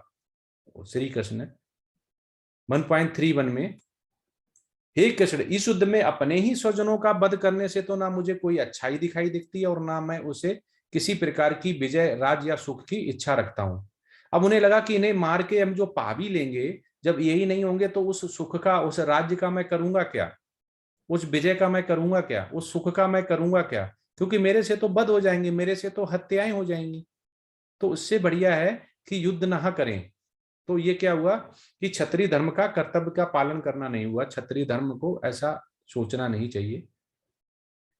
अब ये 1.3235 में आता है कि हे गोविंद, उनका ये नाम है दूसरा, हमें राज्य सुख अथवा इस जीवन से क्या लाभ, क्योंकि जिन सारे लोगों के लिए हम उन्हें चाहते हैं वे ही इस युद्ध भूमि में खड़े हैं। हे मधुसूदन मसूदन, जब गुरुजन पितृगण पुत्रगण पितामह मामा ससुर पौत्रगण साले तथा अन्य सारे संबंधी अपना धन एवं प्राण देने के लिए तत्पर हैं और मेरे समझ खड़े हैं, तो फिर मैं इन सबको क्यों मारना चाहूंगा, भले ही वे मुझे क्यों ना मार डालें। हे जीवों के पालक, मैं इन सबों से लड़ने के को तैयार नहीं, भले ही बदले में मुझे तीनों लोगों क्यों ना मिलते हो। इस पृथ्वी को तो बात ही छोड़ो, भला धृतराष्ट्र के पुत्रों को मारकर हमें कौन सी प्रसन्नता मिलेगी। अब उनका मन बदलने लगा, उन्होंने बोला कि हम तीनों लोग भी मिल रहे होंगे तो भी नहीं लेंगे, ये पृथ्वी की तो बात छोड़ो, मुझे कुछ नहीं चाहिए, मुझे युद्ध नहीं चाहिए, मुझे कुछ भी राजपाट नहीं चाहिए। ठीक है, इनको जो धृतराष्ट्र के पुत्रों को मारकर हमें कौन सी प्रसन्नता मिलेगी। और उन्होंने अपना सोच लिया, क्योंकि वो डर गए कि इसलिए कि मुझसे अपराध हो जाएगा, मुझसे पाप हो जाएगा, मुझसे हत्याएं हो जाएंगी। और किसकी हत्याएं, अपने की। तो उन्होंने मधुसूदन को अपना जो भी मन में चल रहा था वो बता दिया। अब होता है 1.36 में कि क्यों अर्जुन ने ऐसा बोला और भगवान श्री कृष्ण की क्या इच्छा थी। यदि हम अपने 1.36 वर्ष में क्या हुआ है, यदि हम ऐसे आताताइयों का वध करते हैं तो हम पर पाप चढ़ेगा, अतः उचित नहीं होगा कि हम धृतराष्ट्र के पुत्रों तथा उनके मित्रों का वध करें। हे लक्ष्मीपत कृष्ण, इसमें हमें क्या लाभ होगा और अपने ही कुटुंबियों को मारकर हम किस प्रकार सुखी हो सकते हैं। तो यहाँ पे हत्या का डर लग रहा कि मुझ पे हत्या का पाप लगेगा और ये वध होगा, तो ऐसे हम कैसे जी पाएंगे, हमें तो पश्चाताप लगेगा। तो उन्होंने अपना जो भी दिल में था वो बता दिया। वैदिक आदेशानुसार आतताई 6 प्रकार के होते हैं। अब यहाँ पे सार स्टार्ट होता है, जो आतताइयों का जो वध बोला गया है वो आतताई को कैसे बताते हैं। नंबर 1, विष देने वाला, उन्होंने भीम को विष दिया था और नदी में डाल दिया था। दूसरा, घर में अग्नि लगाने वाला, सारे उनपे बिल्कुल जैसे बोलते हैं लागू होते हैं, सारे ही 6 प्रकार के जो हैं वो लागू होते हैं। उन्होंने लाक्षागृह में आग लगाती थी। घातक हथियार से आक्रमण करने वाला, तो उन्होंने जब भी मौका मिला तो हथियार चलाने की नहीं छोड़ी। चौथा, धन लूटने वाला, उनका पूरा राजपाट ले लिया। दूसरे की भूमि हड़पने वाला, उनका पूरा जो भी भूमि थी वो भी ले ली। 6, पराई स्त्री का अपहरण करने वाला, और द्रौपदी के साथ उन्होंने वो ही किया जो कि पराई स्त्री का उनको केस से पकड़ के घसीटना पराई स्त्री का अपहरण करने के बराबर होता है। तो ये श्री कृष्ण भगवान के हिसाब से वैदिक अनुसार आतताई 6 प्रकार के होते हैं। ये आतताई सारे ही कौरवों पे लागू होते थे, इसलिए उनका दंड मिलना स्वाभाविक था। 1.3940 में कुल का नाश होने पर सनातन कुल परंपरा नष्ट हो जाती है और इस तरह शेष कुल भी अधर्म में परिवर्त हो जाता है।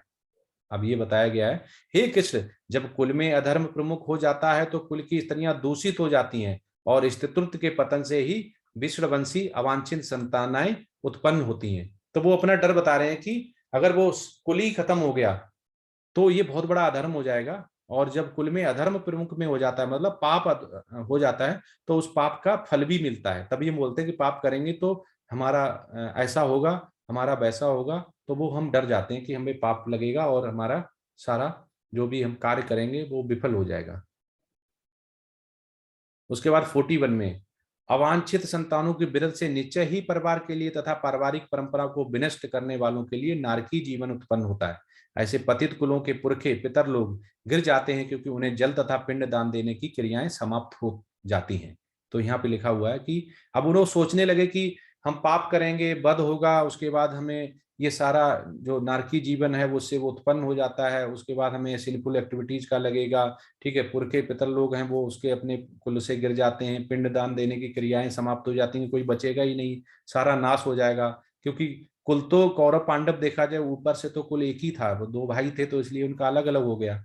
ठीक है, तो वो उनको डर लग रहा था कि पूरा ही विनष्ट हो जाएगा और उसकी हत्या किस पे लगेगी, अर्जुन पे। फिर संजय उवाचा, संजय ने बोला है, ठीक है, एव मुक्त बार्जुन संख्ये रथोपस्तु पाप विसर्जज संसरम चापम शोक संविघ्ना मनसा 46 में बोला। संजय ने कहा, युद्ध भूमि में इस प्रकार कहकर अर्जुन ने अपना धनुष तथा बाण एक ओर रख दिया और शोक संतप्त चित्त से रथ के आसन पर बैठ गया। इतना ही बोला संजय ने तो धृतराष्ट्र को बहुत खुशी हुई। उन्हें लगने लगा कि युद्ध लड़ेगा ही नहीं, बस हो गया, यहाँ पे युद्ध ही नहीं लड़ेगा तो जीतेगा कैसे, जीतेगा नहीं तो हार संभव है, हार संभव है। अर्जुन नहीं लड़ता है उधर से तो समझ लिया सब शक्ति होगी, कि सबसे शक्तिमान वो ही था। लेकिन उन्हें ये नहीं पता था कि अर्जुन के पीछे, पांचों पांडवों के पीछे किसका हाथ था, किसके शेल्टर में थे, श्री कृष्ण भगवान के। इसलिए उनका जीतना संभव था और ये युद्ध होना भी संभव था। लेकिन वो नहीं पता था कि इतने मायावाद में डूबे हुए थे, इतने मेटेरिस्टिक में थे कि उन्हें राजपाट के मोह, पुत्र मोह में कुछ भी नहीं दिखाई दे रहा था।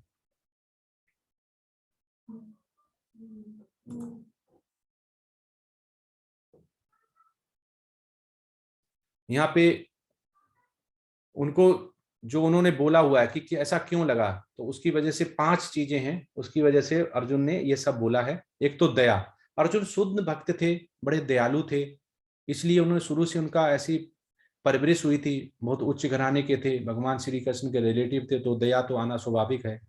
और उनको इस युद्ध में मारे जाने की वजह से कोई आनंद नहीं आ रहा था, कि उसके बाद भी उन्हें लग रहा था कुछ करेंगे तो क्या मिलेगा। और सोचा, तीसरा था पाप, बोला पाप लगेगा। और जो भी चौथा था, जो पारिवारिक परंपराएं थी वो टूट जाएंगी, क्योंकि युद्ध लड़के मारना और उसके बाद युद्ध लेना अच्छा, अपने को नरसंहार करके जीतना अच्छा नहीं माना जाता। और वो असमंजस की अवस्था में थे, बड़ी दुविधा में थे कि अब युद्ध तो होने वाला है, करूं तो करें क्या। ये 5 की वजह से ही अर्जुन काफी व्याकुल हो गए और श्री कृष्ण की तरफ उन्होंने ये बोला। हरे कृष्ण। आज का चैप्टर 1 इतना ही है, ठीक है। अब क्वेश्चन आंसर लेते हैं और कल से एक्चुअल चैप्टर 2 और जर्नी स्टार्ट होगी। और जो भी क्वेश्चन है तो आप अपना हैंड रेज करके पूछ सकते हैं, हमारे एडमिन है वो आपको अनम्यूट कर देंगे और क्वेश्चन आप पूछ सकते हैं।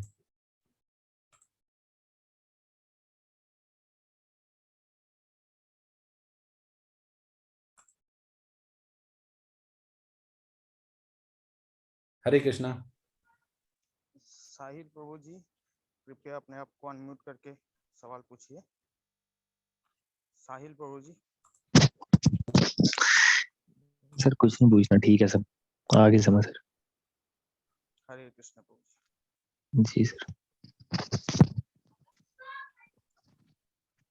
किसी को भी कोई क्वेश्चन है तो अपना हैंड रेज करके पूछ सकता है, कोई भी डाउट हो। ऐसा साफ केबलটাতেই ছিল তো ওটাতে ওই আপনার এতে কি বলে 120 কিভাবে বেরোলো মারা হলো হ্যাঁ মারা হলো কি সব আপনার চিঠি ফটো ফটো তুলছে নাকি চিঠি সব ফটো। हरे कृष्णा।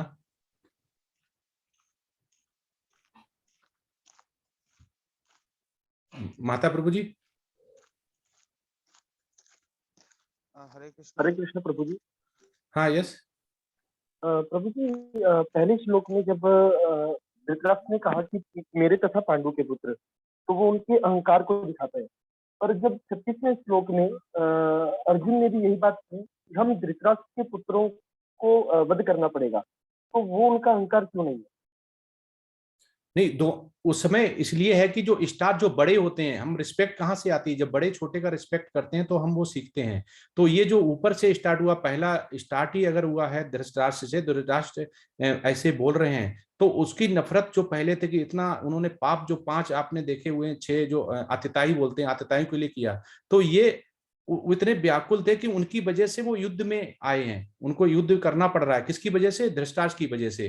तो वो धृतराष्ट्र के पास तो था कि राजपाट था, और किनका था? वो इनका था। तो धृतराष्ट्र को तो ऐसा नहीं करना चाहिए था, और जिसका छीना जाएगा उसको तो बहुत ज्यादा होगा, क्योंकि अब ये श्री कृष्ण के बराबर तो नहीं होते, शुद्ध भक्त थे, लेकिन उनपे भी क्या था? योग माया का प्रभाव था, तो वो नहीं समझ पा रहे थे, तो इसलिए उन्होंने बोला। लेकिन धृतराष्ट्र बड़े थे और बुजुर्ग थे, उनकी वजह से ही, जबकि पूरा ही राजपाट किसका था? पांडव का था, और उसके बाद नहीं दिया तो पूरा युद्ध मरने वाले हैं, इतनी अछोड़ी सेना मरने वाली है, उसमें आचार्य मरने वाले हैं, इतने ज्यादा पितामह मरने वाले हैं, सभी मरने वाले हैं। किसकी वजह से? एक एक व्यक्ति, वो व्यक्ति कौन है? धृतराष्ट्र, उसी की पुत्र मोह की वजह से हुआ। तो इसलिए ये पूरा हुआ, इसलिए ये बोला गया। तो सामने वाला अगर करता है फिर जो दूसरे वाला करता है तो वो क्या होता है कि उससे ही पूरा फ्लो होता है। अगर रिस्पेक्ट देंगे तो रिस्पेक्ट मिलेगी। तो उनके अंदर ऐसा आ गया था कि इनकी वजह से आज हम अगर मुझे किसी का संहार करना पड़े किसी की व्यक्ति की वजह से तो स्वाभाविक है हमें गुस्सा आएगा। अगर उधर से नहीं होता, धृतराष्ट्र नहीं करते तो ये गीता ही पूरी नहीं आती, ना तो युद्ध होता, ना इतनी अछोड़ी सेना मारी जाती, ना तो भीष्म पितामह मारे जाते, ना आचार्य मारे जाते, कोई भी नहीं मारा जाता। इसलिए प्रभु जी ये स्वाभाविक है, क्योंकि हाँ मनुष्य सभी हैं, अर्जुन भी मनुष्य थे, पर वो कहते शुद्ध भक्त थे, सखा थे, लेकिन ऐसा नहीं था कि भगवान श्री कृष्ण उनको दिव्य दृष्टि दे दे। नहीं, उनको मनुष्य का कर्तव्य करना दिया क्योंकि वो लीला कर रहे थे उस समय।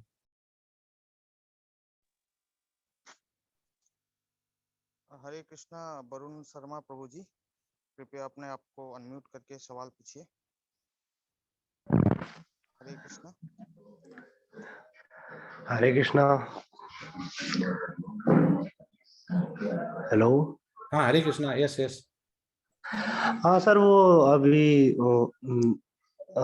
उन्होंने जो क्वेश्चन पूछा था, मेरा क्वेश्चन वही था कि जो अर्जुन ने उच्चारण करा था कि धृतराष्ट्र के पुत्र, उनका बोलने का और उनके दोनों का सेम होना चाहिए था कि नहीं, वो बिल्कुल सही बात है आपकी, लेकिन पूरा युद्ध किसकी वजह से हुआ?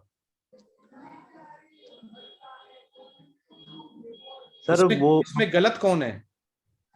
वो आप सही कह रहे हैं कि उन्होंने उस चीज का उन्हें भी देखना चाहिए था, लेकिन अर्जुन को भी तो एक सॉफ्ट हार्टेड योद्धा बोलते हैं, यानी कि वो हमेशा बड़ों का सम्मान करते थे। नहीं, छत्री का धर्म है। अगर आप बोल रहे हैं, आप भी मृदु भाषा में, लेकिन आपके ही घर पे अगर आपका ही घर अभी आप बोल दिया जाए कि आपको दूसरा कोई लेने वाला है, आपके चाचा ताऊ लेने वाले हैं, तो आप भी भले मृदुभाषी हो, कितना भी सौदर हो, लेकिन अगर वो नहीं करेगा तो उसके खिलाफ फिर उसको भी उतना ही मृदुभाषी, क्योंकि छत्री क्या होता है, छत्री का धर्म होता है क्योंकि उसमें दूसरों की रक्षा करना, उस समय उसको रक्षा किसकी करनी है? रक्षा धर्म की रक्षा करनी है, क्योंकि ऐसा नहीं होना चाहिए। तो एक छत्री जब ऐसा कर सकता है, वो दूसरा भी छत्री है, तो छत्री का स्वाभाविक है गुस्सा आना, क्योंकि पूरा युद्ध खड़ा कर दिया है। इसलिए अगर धृतराष्ट्र नहीं करते तो उनको भी नहीं करना पड़ता है। तो इन दोनों को समझना पड़ेगा कि जिसकी वजह से इतना आमने सामने खड़े हुए, उनको इतना व्याकुल होना पड़ रहा है, उनको श्री कृष्णा से बोलना पड़ रहा है कि कहाँ पे लाके रख दिया, किसने लाके रख दिया। तो इसलिए इसको समझना पड़ता है कि दोनों तरफ से छत्री होते हुए, क्योंकि आप वो कुछ भी करते रहें और आप नहीं करें, तो इसमें ये भी हो सकता था कि अर्जुन कहते कि युद्ध नहीं करते हैं, हम ऐसे ही चले जाते हैं, लेकिन श्री कृष्णा का आदेश था, भगवान का आदेश मानना पड़ेगा। तो भगवान की लीला में जो शुद्ध भक्त होता है, जो भी बोलता है वो करते जाता है उसके। अब वो श्री कृष्ण भगवान के सानिध्य में थे, लेकिन थे तो क्षत्रिय ना, क्षत्रिय कर्म तो नहीं भूलेंगे ना। अभी कोई भी क्षत्रिय होगा, उसको क्षत्रिय नहीं भी होगा तो भी उसका अगर राजपाट, अगर घर बार, अगर पैसा कुछ भी ले लिया जाता है तो वो भी उस पर गुस्सा जो क्रोध कब काबू में होता है? जब हम इंद्रियों पे कंट्रोल करते हैं। इंद्रियां एक लिमिट तक कंट्रोल रहती हैं, उसके ऊपर इंद्रियों पे कंट्रोल नहीं रहता है। ऐसा ही युद्ध क्षेत्र में हुआ कि उस युद्ध क्षेत्र में बहुतों को भी, जो आचार्य थे और जो राजा थे, उन पे भी इंद्रियों पे कंट्रोल ना रहा। युद्ध एक ऐसी चीज होती है जो सबका ही जो भी बुद्धि जिसे बोलते हैं वो समय हर लेती है।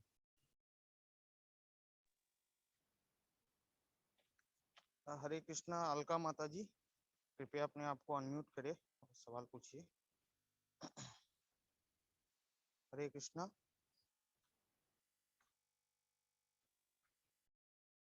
हरे कृष्ण गुरुजी। हरे कृष्णा माता जी। जी, मेरा सवाल ये था कि भगवान श्री कृष्ण ने श्रीमद् भागवत गीता का उपदेश रण क्षेत्र में ही क्यों दिया? किसमें दिया? भगवान श्री कृष्ण ने श्रीमद् भागवत गीता का उपदेश कुरुक्षेत्र के रण युद्ध क्षेत्र में ही क्यों दिया?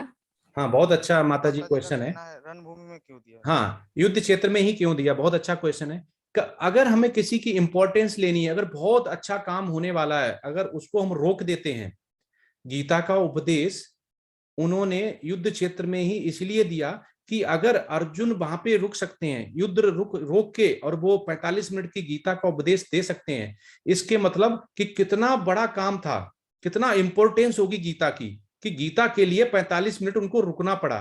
तो ये भगवान श्री कृष्ण की लीला थी, क्योंकि अगर कोई, जैसे हमें कोई बहुत बड़ा काम हो, तो उस बड़े काम से पहले अगर उससे ज्यादा वो इंपॉर्टेंस काम हो तो हम उसको रोक देंगे, दूसरे वाले को, इंपॉर्टेंस बदल जाती है। तो वहीं पे श्री कृष्ण ने धर्म क्षेत्र का, जो धर्म की स्थापना करने के लिए गीता का उपदेश इसलिए दिया कि उस समय अर्जुन तैयार थे गीता लेने के लिए। हमारा जो शुद्ध भक्त है वो तैयार भी होना चाहिए, सामने वाला शिष्य। इसलिए गीता का उपदेश युद्ध होने से पहले उस समय दिया गया कि जिस समय अर्जुन क्या थे, शिष्य थे, और गुरु के पद पे कौन थे, श्री कृष्ण।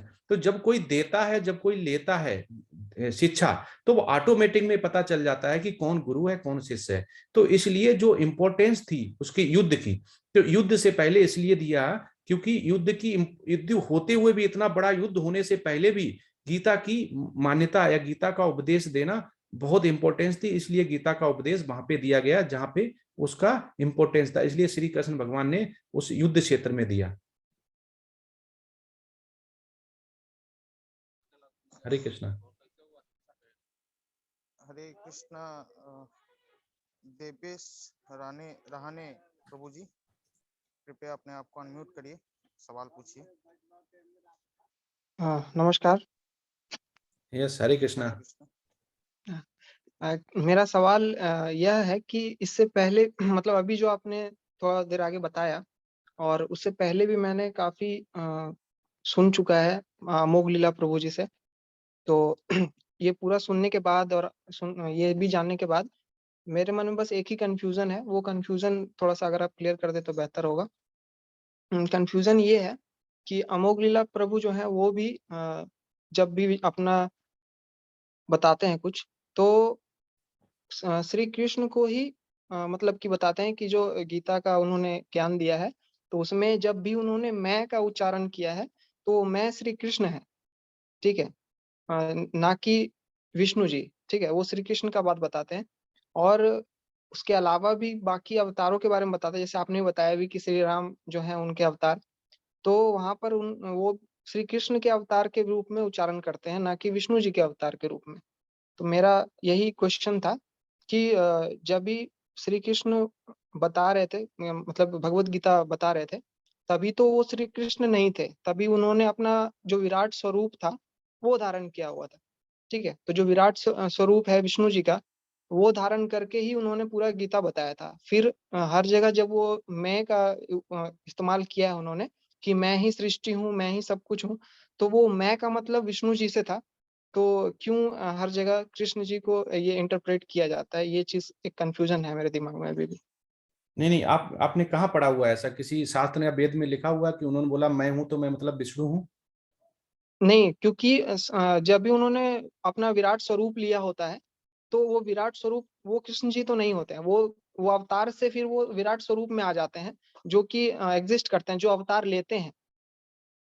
नहीं नहीं, जिन- हम वही तो कहना चाह रहे हैं, जो उन्होंने अवतार लिया तो आपको कैसे पता था वो विष्णु का अवतार था? कहाँ लिखा हाँ हुआ है? ये हाँ ठीक, उसके लिए एक हिंट है, मैं वो भी आपको शेयर करना चाहूंगा कि जैसे कि वो कहते हैं कि सारी सृष्टि का अ, हमसे ही उत्पत्ति होती है और हम में ही आके मिल जाते हैं। तो श्री कृष्ण से पहले भी तो जैसे त्रेता युग था, ठीक है, उसके पहले भी सतयुग था, तो उससे पहले भी प्राणी का उत्पत्ति होता था और वो समाप्त होते थे। तो कृष्ण जी तो तब नहीं थे, तो तब कौन था? तो विष्णु जी ही होंगे, जो इनका अवतार बाकी युग में भी रहा होगा। ये कंफ्यूजन है। नहीं, कंफ्यूजन आपकी दूर करते हैं। कंफ्यूजन होती है जब हम किसी फेसबुक, गूगल या किसी ऐसे प्रभु से जिसमें सुनते हैं और हम किसी वेद और शास्त्र जो स्पिरिचुअल मास्टर से नहीं सुनते हैं। जैसे हम 10+2 का क्वेश्चन हम गूगल से देखें और हमारा कोई टीचर नहीं बताए तो वो हो सकता है गलत भी हो, क्योंकि आंसर हमें नहीं पता, टीचर ही बता पाता है आंसर की सही है गलत है, या आंसर शीट मिल जाए। तो वैसा ही यहाँ पे है, आपका बात बिल्कुल क्वेश्चन सही है। पर क्या है कि जो श्री कृष्ण ने बोला हुआ मैं, श्री कृष्ण ही इसके जो है सुप्रीम पावर, जो गॉड हेड है वो है। जो इसके बाद अगर गोलोका चार्ट देखेंगे, उस चार्ट में 3 जो विष्णु हैं, इसमें महाविष्णु हो गए, क्षीरकताशाई विष्णु हो गए, गर्भताशाई विष्णु हो गए। और सबसे पहले जो ब्रह्मांड की रचना करने के बाद जो सबसे पहले जो मनुष्य बोल सकते हो देवता रूप में जो हुए वो ब्रह्मा हुए। तो जो मैं बोलते हैं वो मैं मतलब श्री कृष्णा। श्री कृष्णा का नाम श्री कृष्णा रखा गया क्योंकि गर्ग मुनि जो हैं और जो इतने श्याम सुंदर थे, 64 क्वालिटीज थी, उसकी वजह से। तो मैं बोलने का मतलब ये नहीं कि वो बोल रहे हैं कि मैं विष्णु, उन्होंने कभी नहीं बोला हुआ मैं विष्णु। वो श्री कृष्ण ही थे। तो श्री कृष्ण से ही जो आप तीन जो विष्णु हैं उनका देखेंगे उत्पत्ति हुई है। तो गोलोका चार्ट में आपको क्लियर होगा, जो कि मैं आगे बताऊंगा। अभी चैप्टर 1 है, गोलोका चार्ट समझाएंगे तो उसमें आपको समझ में आएगा कहाँ पे सारे देवतागण कहाँ पे आते हैं, और कहाँ पे विष्णु हैं, कहाँ पे ब्रह्मा हैं, कहाँ पे शिव जी हैं, और वो पूरा गंधर्व कहाँ पे हैं, एनिमल्स कहाँ पे आते हैं, मनुष्य कहाँ पे आते हैं, उससे आपको क्लियर होगा। अभी अमोघ प्रभु जी की आपने सुनी होगी, तो वो अमोघ प्रभु जी ने विष्णु कभी नहीं बोला होगा। और प्रभु जी ये भी है ना कि शास्त्र में भगवान श्री कृष्ण को ही परम भगवान कहा गया है। जैसे जैसे हम लोग जानते हैं ना, ब्रह्म संहिता में चैप्टर 4.2 में ये कहा गया है कि ईश्वर ही परम कृष्ण सच्चिदानंद विग्रह है। आदिरादि गोविंद सर्व कारण कारणम।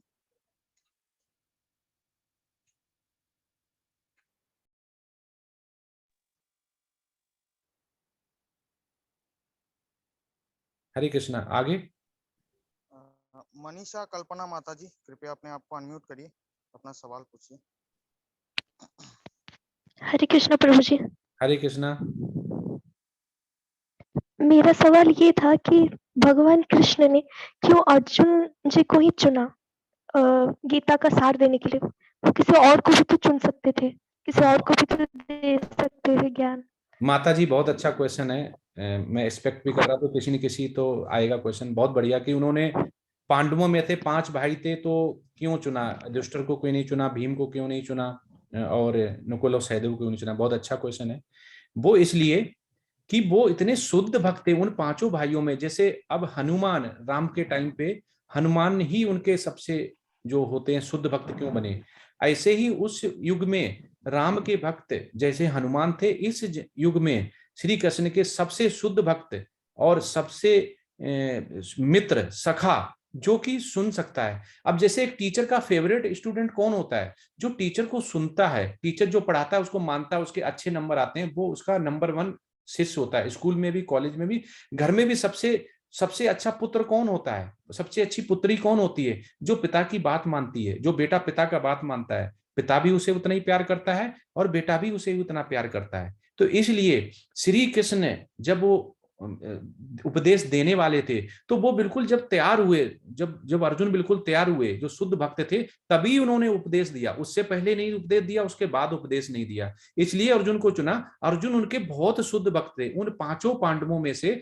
अर्जुन उनके सखा भी थे, ठीक है, उनके रिलेटिव तो थे ही थे, और मित्र भी थे, और बहुत शुद्ध भक्त थे। वो भक्ति करते, वो जानते थे भगवान पूरा ही निछावर कर रखा था, भगवान जो बोलेंगे हम वही करेंगे, भगवान जो बोलेंगे वही करेंगे। तो भगवान के शेल्टर में थे, इसलिए माताजी उन्होंने उनको चुना। क्योंकि उन 5 में से सबसे ज्यादा लगाव, 5 बेटे होते हैं, पिता के 5 बेटे, तो प्यार तो वो 5 को करता है, लेकिन किसी एक से जो सबसे अच्छा उत्तम बेटा होता है उससे माना जाता है। उसका एग्जाम्पल यही है कि पुत्री अच्छी हो, पुत्र अच्छा हो, और शुद्ध भक्त हो, शिष्य अच्छा हो, उसको वो लेके चलते हैं। हरे कृष्णा। हरे कृष्णा। अमन प्रभु जी, कृपया अपने आप को अनम्यूट करिए, सवाल पूछिए। मेरी आवाज आ रही है? हाँ, यस यस।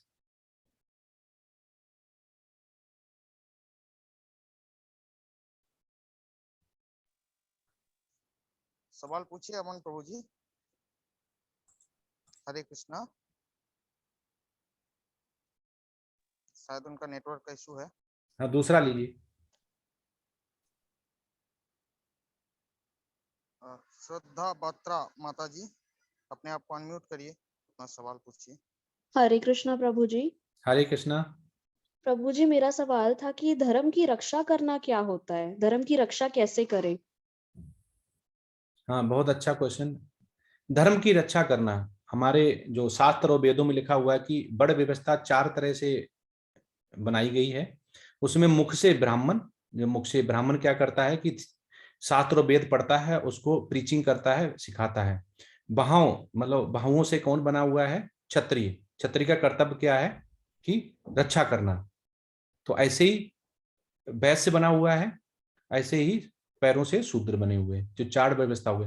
धर्म की स्थापना करना जिसमें कि सभी लोग जो उस विश्व पे उस समय अवेलेबल हैं, जिस समय त्रेता युग हो चाहे द्वापर युग हो, उसमें जितना भी सिंफुल एक्टिविटीज हो रही हैं, गलत कर्म हो रहे हैं, इंद्रियों पे कंट्रोल नहीं है, गलत कार्य कर रहे हैं, वो गलत कार्य कोई भी ना करे उस समय।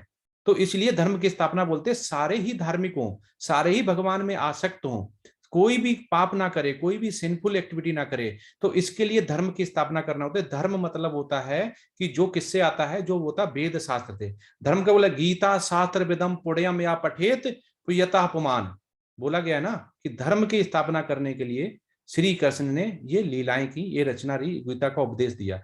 तो धर्म की स्थापना का मतलब यहाँ पे है कि जो अनुयायी है, जो अतिताही है, उनका संहार करना, और जो बचे हुए लोग, उसमें क्या होता है कि गलत गलत मारे जाएंगे। जो गलत गलत, क्यों हमारे दिमाग में भी पूरे दिन हम कितने भी आध्यात्मिक हों, गलत विचार आते हैं, गलत गलत गलत कार्य याद आते हैं, गलत गलत सोचते हैं, गलत गलत करते हैं। तो ये धर्म नहीं हुआ। तो धर्म क्या हुआ कि जिसमें सारे ही लोग धार्मिक हो, आसपास भी धार्मिक हो, दूसरे कंट्री में भी धार्मिक हो, अपने प्रदेश में भी धार्मिक हो, घर में भी धार्मिक हो, फिल्टर होके, तो उसको बोलते हैं धर्म की स्थापना करना। हरे कृष्णा। आप कौरवों से उपेक्षा कर सकते हैं कि धर्म की स्थापना हो जाएगी, वो तो अपने, जब उन्होंने दूसरे का ही हड़प लिया, वो तो और पड़ोसी का और किसी का भी हड़प लेंगे। लेकिन एक धार्मिक, एक शुद्ध भक्त, एक शुद्ध ब्राह्मण, जैसे मटेरियलिस्टिक से कोई लगाव नहीं होगा, वो किसी का नहीं रखेगा। कभी आपने सुना है कि किसी धार्मिक या किसी आध्यात्मिक किसी स्पिरिचुअल मास्टर ने किसी का मकान या बंगला या नौकर चाकर या गाड़ी ले ली? नहीं। धर्म की स्थापना वही करता है जो धर्म को जानता है, और जो अधर्मी होगा वो धर्म की स्थापना नहीं करेगा। हरे कृष्ण।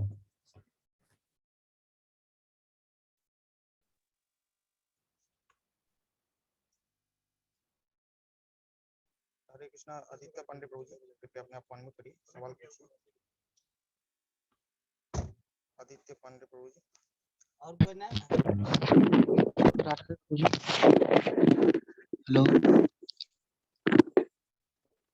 मेरा आवाज आ रहा है? आ रहा है। तो मेरा प्रश्न ये था कि आप, मैंने लेक्चर की शुरुआत में एक इमेज था, उसमें आपने बताया था गीता कैसे कैसे सुनाया गया था, कि नारायण जी ने उनको, एक था ना इमेज था कि step by step Ved Vyas को, उसके पहले नारद जी को गीता सुनाया गया था। तो इमेज हमको एक्सप्लेन थोड़ा सा कर दीजिए। नहीं, गीता नहीं सुनाया गया। गीता सबसे पहले सूर्य भगवान को सुनाया गया फर्स्ट टाइम। जब गीता का प्रकोप, जैसे बोलते ना प्रमाण, या गीता का महत्व खत्म होने लगा, तो भगवान को लगा कि अभी धर्म की रक्षा करनी है, गीता को दोबारा लाना है, क्योंकि हमें कलयुग में गीता मिलनी चाहिए। ये भगवान की सब लीला थी। तो पहले सूर्य भगवान को पृथ्वी पे पहली बार गीता कुरुक्षेत्र में बोली गई है। उनको वेद और शास्त्र की नॉलेज दी गई। ब्रह्मा को ब्रह्मा से नारद मुनि को, नारद मुनि से वेद व्यास को, वेद व्यास से उनके बेटे सुखदेव को। ये ऐसे एक जर्नी चली आई है। लेकिन जिसको बोलते हैं कि आप जैसे बोल रहे हैं कि गीता का उपदेश नहीं दिया गया। गीता का उपदेश देते तो भी कुरुक्षेत्र में ही नहीं देना पड़ता, वो चली आती। गीता का उपदेश फर्स्ट टाइम उन्होंने सूर्य भगवान को दिया। जब उसका महत्व खत्म हो गया, हर चीज का महत्व खत्म हो जाता है ना, कि आज जो चीज है वो कल नहीं रहती, धीमे धीमे फेडिंग हो जाती है। तो वो फेड हो गया। जब उन्हें जरूरत पड़ी कि अभी धर्म की स्थापना करनी है, तो उन्होंने गीता का उपदेश दिया। उसके बाद आज त्रेता द्वापर जो भी निकल जाए, लेकिन आज हम कलयुग में बैठे हुए हैं, लेकिन आज भी हमारे पास गीता है। वो इसलिए दी गई थी क्योंकि कलयुग में हमारे पास टाइम बहुत कम है, एज बहुत कम है, हमारे पास काल टाइम जो बोलते हैं, वो जो 5 बताए गए आपको, उसमें से कमी है। तो इसलिए हम गीता का उपयोग कर सकें। गीता दूसरी बार पहले सूर्य भगवान को, उसके बाद गीता का उपदेश कुरुक्षेत्र में हुआ। उसके बीच में किसी को गीता श्री कृष्णा ने नहीं बताई हुई है। हरे कृष्णा।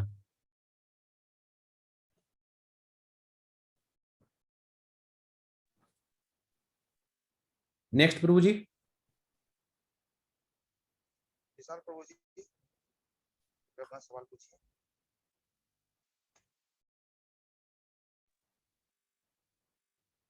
हरे कृष्णा। विशाल प्रभु जी। हेलो, सुनाई दे रहा है मेरा आवाज? हाँ हाँ। तो किस कारण से वो कौरव पांडव का लड़ाई हुआ प्रभु जी? है, अभी तो बताया ना पूरा, शुरू से लेके अभी तक 46 स्लाइड निकाल दिया किस कारण से हुआ। प्रभु जी, कारण था कि जो धर्म की स्थापना, मतलब इतना अधर्म फैल गया था कि उन्होंने उनको जहर दिया। जो आतताई के 6 जो आपको बताए गए अभी, जिसकी वजह से उनको दंड मिलना चाहिए, उनको उनको जहर दिया गया, उनको लाक्षागृह में जलाने की कोशिश की, उनका राजपाट ले लिया, फिर उनको 5 गांव मांगे, श्री कृष्ण भगवान ने नहीं दिए। श्री कृष्ण खुद गए उनका बीच में समझौता करने, तो दुर्योधन ने बोला इनको बंदी बना लो, तो उन्होंने विराट रूप वहां भी ले लिया, तब भी दुर्योधन नहीं समझा कि क्या है। तो क्या उस पर इतना माया का प्रकोप था, जिसने भगवान को समझ लिया, विदुर जी ने भगवान समझ लिया, भगवान है, भीष्म पितामह ने समझ लिया, तो जिन्होंने समझ लिया उनका उद्धार हो गया। तो ये जो प्रभु जी लड़ाई हुई है वो धर्म की स्थापना करने के लिए हुई, क्योंकि अधर्म बहुत ज्यादा फैल गया था और उन अधर्मियों ने भगवान श्री कृष्ण के जो शुद्ध भक्त और जो रिलेटिव जो सखा थे उनका पूरा ही राजपाट ले लिया था। हरे कृष्णा।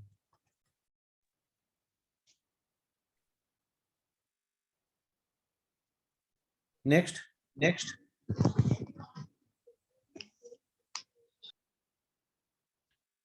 पायल माता जी, क्या अनम्यूट करके सवाल करिए। प्रणाम प्रभु जी, हरे कृष्णा। हरे कृष्णा माता जी।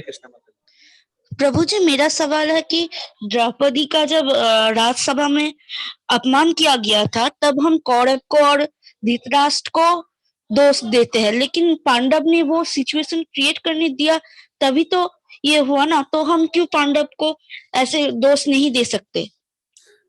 माता जी, जब भगवान की लीला करनी होती कि किसको आतिताई और दंड देना है, तो वो क्योंकि इतने ज्यादा शुद्ध भक्त थे, इतने ज्यादा धार्मिक थे कि उनको जो वो कौरव कर रहे थे शकुनी के साथ मिलके, वो उनको नहीं लगता था ऐसा करना चाहिए, क्योंकि जो जैसा होता वो वैसे ही सोचता कि मेरे साथ ऐसा नहीं होगा, मेरे ऐसे। तो श्री कृष्ण भगवान थे, उनको सारा पता था क्या होने वाला है, तो उन्होंने उनको इंद्रप्रस्थ में हिंट भी दिया था कि आप क्यों जा रहे हैं, तो वो बोला भी था। लेकिन युधिष्ठिर इतने धर्म, इतने सच बोलने वाले थे कि उन्होंने वैसा जो बोला गया वैसा किया गया। वो उसमें, क्योंकि अधर्मी तो ये सोचेगा वो करता चला गया, लेकिन जो धार्मिक होगा, जो प्योर होगा, जो शुद्ध भक्त होगा, वो कभी नहीं सोचेगा कि मेरे साथ ऐसा छल कपट होगा। उनके पास छल कपट होता गया। तो ये सब इसीलिए हुआ कि उनका अति अति अति जो बुरी होती है सभी की, कि आतिताई नहीं बनेंगे तब तक उनका नाश नहीं होगा। तो भगवान श्री कृष्ण के जो शेल्टर में चला जाता है, तो दूसरा जो अधर्मी होता है उसको ऐसी ऐसी क्रियाएं करने देता है जिसका उसके पाप का घड़ा बढ़ जाए, और पाप का घड़ा भरेगा तभी उसको दंड मिलेगा, उससे पहले दंड नहीं मिलेगा। तो ये सब भगवान की लीला थी, भगवान को सारा पता था क्या हो रहा है, इसलिए उन्होंने धर्म के साथ अधर्म का जो बैलेंस करना होता है, कि एक तरफ पाप इतना नीचे आ जाए और पुण्य इतना बढ़ जाए कि उसको फिर उनको पाप नहीं लगे जो पांडव करने वाले थे, इसलिए माता जी। हरे कृष्णा। नेक्स्ट। अचिंत्य प्रभु जी, कृपया अपने आप को अनम्यूट करिए, सवाल पूछिए। हरे कृष्णा प्रभु जी। हाँ, हरे कृष्णा। प्रभु जी, मेरा क्वेश्चन ये है कि जब गीता सुनाया गया था तब तो भगवान द्वारा समय को रोक दिया गया था।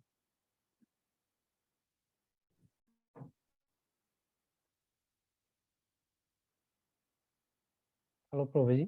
हाँ, तो हाँ, क्या कहना क्या चाहते हैं? तो अभी हाँ, जब समय को रोक सुनने का किसी को मौका नहीं मिला, तब सिर्फ अर्जुन को सुनाने के लिए था, लेकिन संजय और धृतराष्ट्र को क्यों सुनने का मौका मिला उस समय? ये वेद व्यास जी ने दिव्य दृष्टि दी हुई थी, क्योंकि उसकी रचना करती ये सब। जब भगवान पृथ्वी पर आते हैं तो अपने आसपास जितने भी शुद्ध भक्त हों, जैसे राम के साथ उनकी प्रजा थी, तो उनको जब उस समय वचन दिया तो वो जब कृष्ण लीला में 64 गुण लेके आए, तो उनके पास जो गोपिकाएं थी उनका हुआ, तो ये सारे उनके शुद्ध भक्त उनके साथ आते हैं। तो जो वेद व्यास थे उनमें भगवान का अंश था, कि उन्होंने ही इतने साहित्य की, अच्छे वेद और शास्त्र की रचना की। तो ये जो वेद व्यास जी हैं उन्होंने उनको दिव्य दिया था कि वो यहाँ से देखते रहें संजय को, कि जिससे कि पूरी रचना हो पाए। तो ये सब भगवान श्री कृष्ण की लीला थी, उनके बगैर कुछ भी नहीं होता है, क्योंकि सारा कुछ अंश उन्हीं का है, सारा शक्तियां उन्हीं की हैं। तो इसलिए प्रभु जी हुआ कि भगवान श्री कृष्ण की ये इच्छा थी, ऐसा होना चाहिए, तो उन्होंने वेद व्यास जी के थ्रू उनको संजय को दिव्य दृष्टि दी, और संजय से उनको देखने, क्योंकि अगर जिसको देखने को नहीं मिलेगा उसको तो लास्ट अंत पता चलेगा, तो उसको पता चलना चाहिए कि क्या हो रहा है, क्या महत्व है, कौन भगवान है, कौन शक्तिशाली है, क्या धर्म है, क्या अधर्म है। इसलिए सब श्री कृष्ण की लीला थी, श्री कृष्ण के ही आदेश पे वेद व्यास जी ने उनको दिव्य दृष्टि दी थी संजय जी को। हरे कृष्णा। हरे कृष्ण प्रभु जी। नेक्स्ट।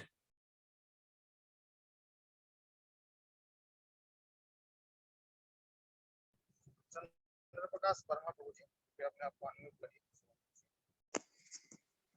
हरे कृष्णा प्रभु जी। हरे कृष्णा। सर मैं ये सवाल पूछना चाहता हूँ कि जैसे अर्जुन के मन में भय था, असमंजस था, पारिवारिक प्रेम था, तो इसलिए उसको गीता सुनानी पड़ी। लेकिन सर जिसके मन में असमंजस नहीं है, कोई पारिवारिक प्रेम नहीं है, क्या सर उसको जरूरत नहीं है गीता पढ़ने की? यानी वो बिना गीता पढ़े एक आनंदमय जीवन व्यतीत कर सकता है कोई इंसान? नहीं प्रभु जी, आप अर्जुन से कंपेयर नहीं कर सकते हैं। अर्जुन बहुत शुद्ध भक्त था, हम मेटेलिस्टिक हैं, हम सुबह से लेकर शाम तक भौतिक जीवन, इंद्रियां और सिंफुल एक्टिविटी करते रहते हैं। अर्जुन तो शुद्ध भक्त इतने थे कि हनुमान के बराबर उनको शुद्ध भक्त बोला गया, इसलिए हनुमान उनकी तरफ थे जिसकी तरफ भगवान थे। तो हम शुद्ध भक्त से कंपेयर नहीं कर सकते हैं। और अर्जुन कभी भी भयभीत नहीं हुए, भयभीत शब्द में नहीं आता है, भयभीत नहीं हुए। वो ये सिनफुल जो एक्टिविटी, प्रारब्ध जिसे बोलते हैं, पाप होने वाला था, जिनके सामने उनके रिलेटिव्स थे, वो इतने बड़े योद्धा थे कि उनको इतने ब्रह्मास्त्र, इतने शास्त्र मिले हुए थे कि वो अकेले ही, कौरव उनसे इतने डरते थे, उतने युद्ध लड़े, उन्होंने कोई भी युद्ध नहीं हारा। तो वो भयभीत नहीं थे। वो भयभीत इसलिए थे क्योंकि वो उनको ऐसा दिव्य ज्ञान नहीं दिया था प्रभु ने कि वो ये समझ पाए कि श्री कृष्ण मेरे साथ हैं और ये भगवान है, ये सब कुछ ही हर लेंगे, हमें पाप नहीं लगेगा, हमें प्रारब्ध नहीं लगेगा, हमें हमें वो एक मनुष्य जैसा उस समय भी है। उनपे योग माया का था, उनपे मनुष्य जैसा वो कर रहे थे। लेकिन भगवान श्री कृष्ण को सारा पता था कि वो हंस रहे थे क्योंकि वो उनके गुरु जैसे और उनके भगवान जैसे, उनका शिष्य जैसा उनको बता रहे थे। इसलिए वो भयभीत नहीं थे। वो इसलिए थे कि उनके सामने उनके रिलेटिव थे और उनको मारने से जो भी राजपाट मिलेगा उसका क्या सुख भोगेंगे। क्योंकि वो अभी हमसे एक चींटी मर जाती है यार, कुछ मर जाता तो हम पूरे पाप में डूब जाते कि मुझसे एक हत्या हो गई। अभी आप रोड पे जाइए, गलती से भी मोटरसाइकिल और कार से आपके सामने कोई व्यक्ति नीचे आ जाए या एक्सीडेंट हो जाए, तो हमारा अगर शुद्ध, हम भक्त हैं, आत्मा अगर शुद्ध है, तो हमें पाप सा लगेगा। हमसे पक्षी मर जाए गलती से, हमारा भाई मार दे तो हम उस पर चिल्लाएंगे, बेटा मार दे, तूने चींटी क्यों मार दी ये फालतू में, क्योंकि दंड। वो इसलिए डर रहे थे कि इतना ज्यादा कुछ भी ना लेते हुए, केवल वो एक मेटलिस्टिक चीज के लिए लड़ाई हो रही थी। अगर वो राजपाट दे देते, सब कुछ हो जाता, धर्म की स्थापना हो जाती, तो लड़ना ही नहीं पड़ता। तो इसलिए वो भयभीत नहीं थे। वो कह रहे थे कि छोटे से जो हमें मेटलिस्टिक चाहिए, राजपाट, सोना, जेवर, प्रजा, उसके लिए इतना संघार करना पड़ेगा, ये काश नहीं होता। क्योंकि वो मनुष्य थे नॉर्मल, वो भगवान नहीं थे। भगवान तो श्री कृष्ण थे, पर वो भगवान के शेल्टर में थे प्रभु जी। इसलिए उनको लग रहा था कि ये कैसे भी बच जाएं हम यहाँ पे, लेकिन उनको पूरा ही अतिताई हो गई थी। तो उन्होंने भगवान को धर्म की स्थापना करने के लिए उनको गीता का उपदेश दिया प्रभु जी। जी गुरु जी। हरे कृष्णा गुरु जी। हरे कृष्णा। नेक्स्ट। अपने आप को अनम्यूट।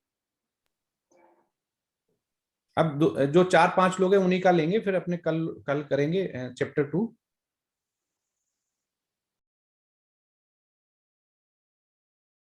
लोकेश प्रभु जी, कृपया अपने आप को अनम्यूट करिए।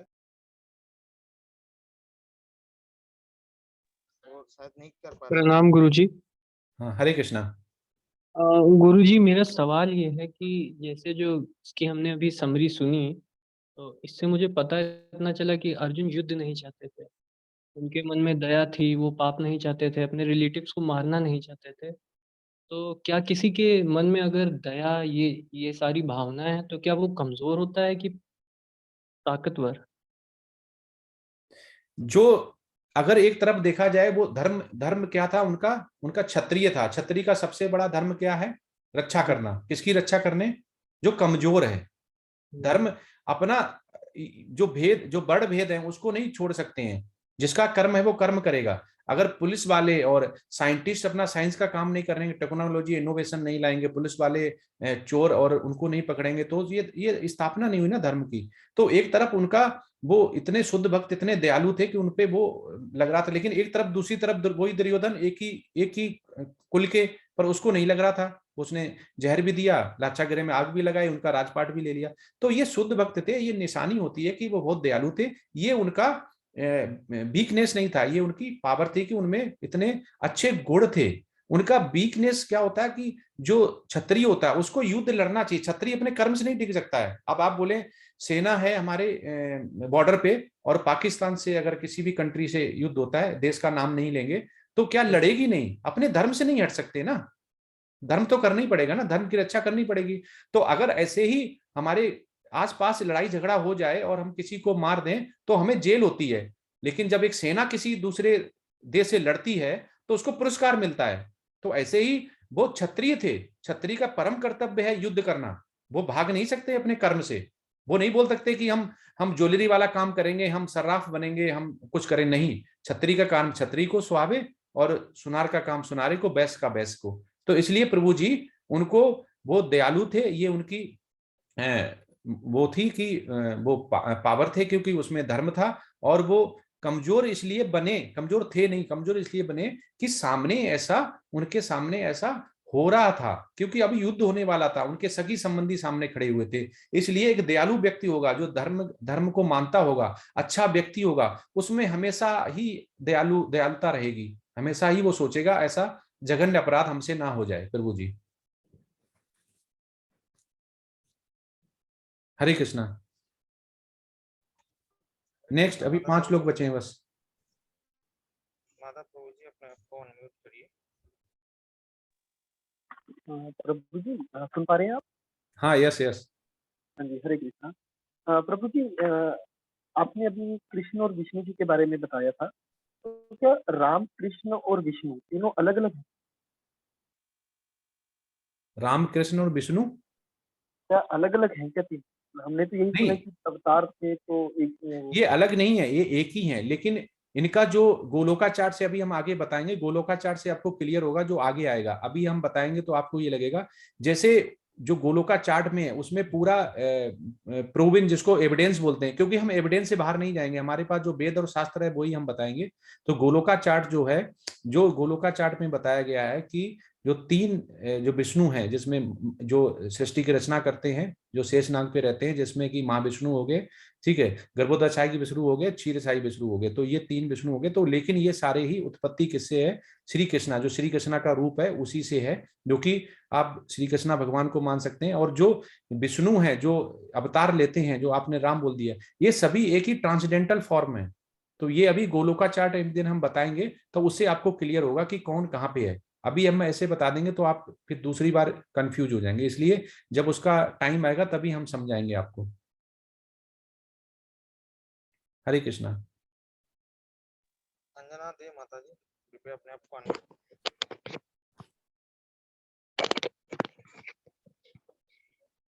हरे कृष्णा। हरे कृष्णा।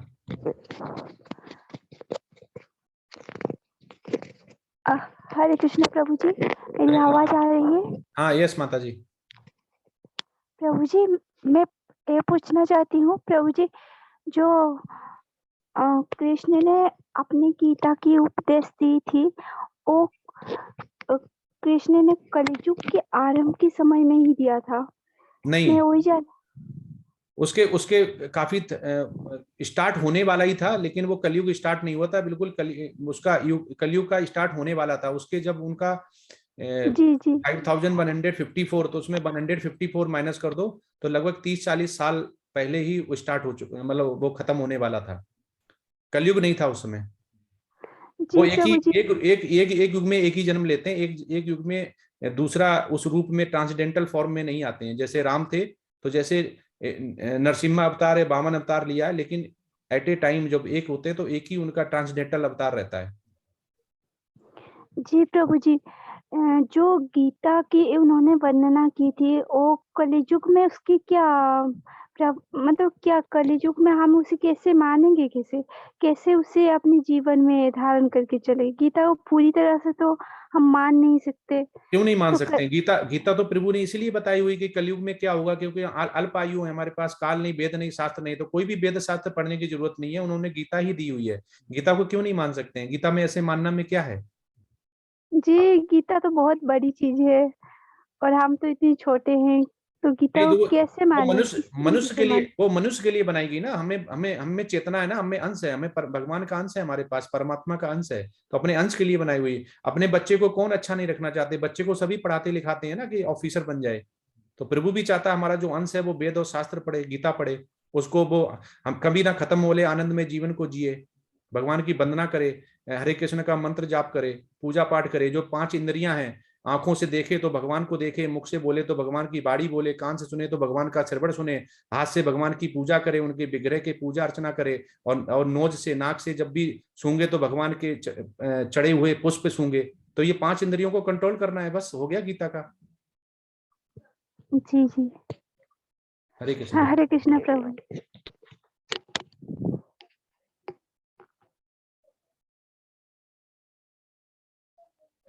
हो गया प्रभु जी आज का, कि कोई बचा है?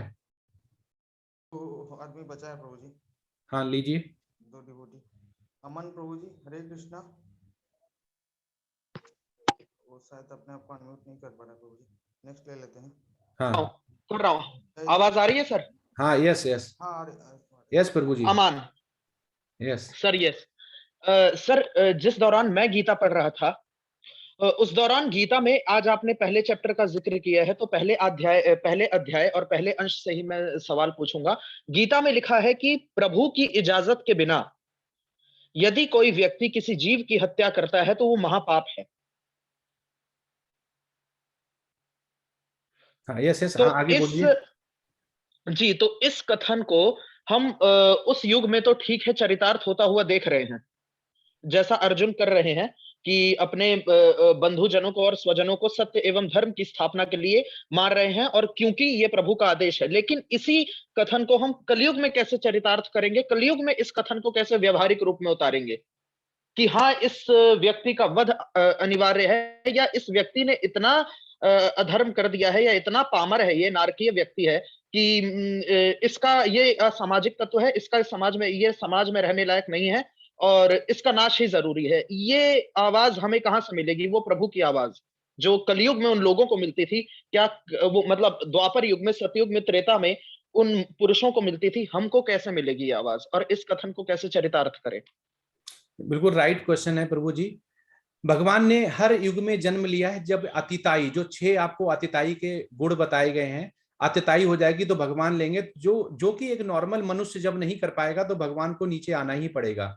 अब नरसिम्हा अवतार लोग की हिरण्यकश्यप इतने पावरफुल थे, उनमें इतनी ज्यादा शक्तियां थी कि उन्होंने पूरा ही इतनी ज्यादा पूजा अर्चना करके यज्ञ करके उन्होंने ले ली थी कि उसमें नॉर्मल व्यक्ति उनसे नहीं कर सकता। तो वैसे ही वहां पे है, यहाँ पे इतना अनबैलेंस हो चुका है कि जो पावरफुल है वो पावरफुल होता जा रहा है, जो नीचे पावरफुल नहीं वो पावरफुल नहीं है। तो उसको कंट्रोल करना, क्योंकि समाज में बड़ व्यवस्था जो है वो बिगड़ गई है। तो ऐसा ही श्री कृष्ण ने बोला हुआ कि जब युग में धर्म की स्थापना करनी होगी तो कलयुग में फिर वो आएंगे। और तो श्री चैतन्य महाप्रभु जब आए तो उन्होंने ही एक दिया कि गीता से लेके कि हम हर गांव, हर शहर में, विश्व में भर में क्या होगा कि जो श्री कृष्ण का महामंत्र का जाप करेंगे। अगर सभी लोग गीता को मानने लगे, सभी लोग अगर कृष्णा का जाप करने लगे, महामंत्र का जाप करने लगे, तो पाप तो रहेगा ही नहीं। पाप नहीं रहेगा तो पाप का नाश करने की जरूरत ही नहीं है। ये सारा हम भौतिक इंद्रियों पे कंट्रोल नहीं कर रहे हैं, इसके लिए ये धर्म अधर्म बढ़ता जा रहा है। और अधर्म एक चरम पे आ जाएगा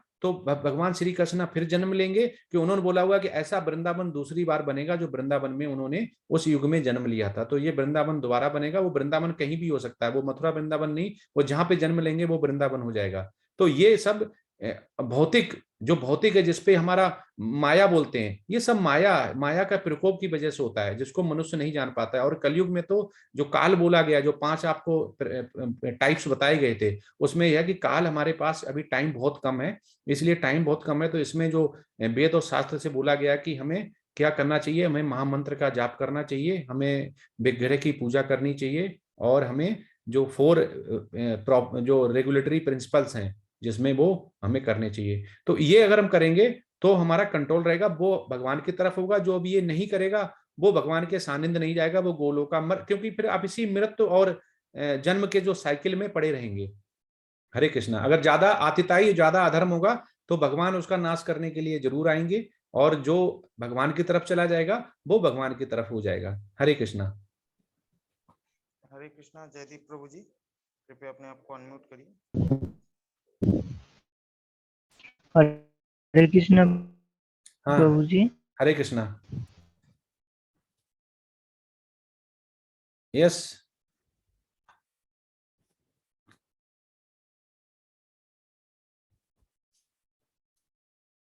इनकी आवाज नहीं आ रही प्रभु जी, अभी आज एंड करें।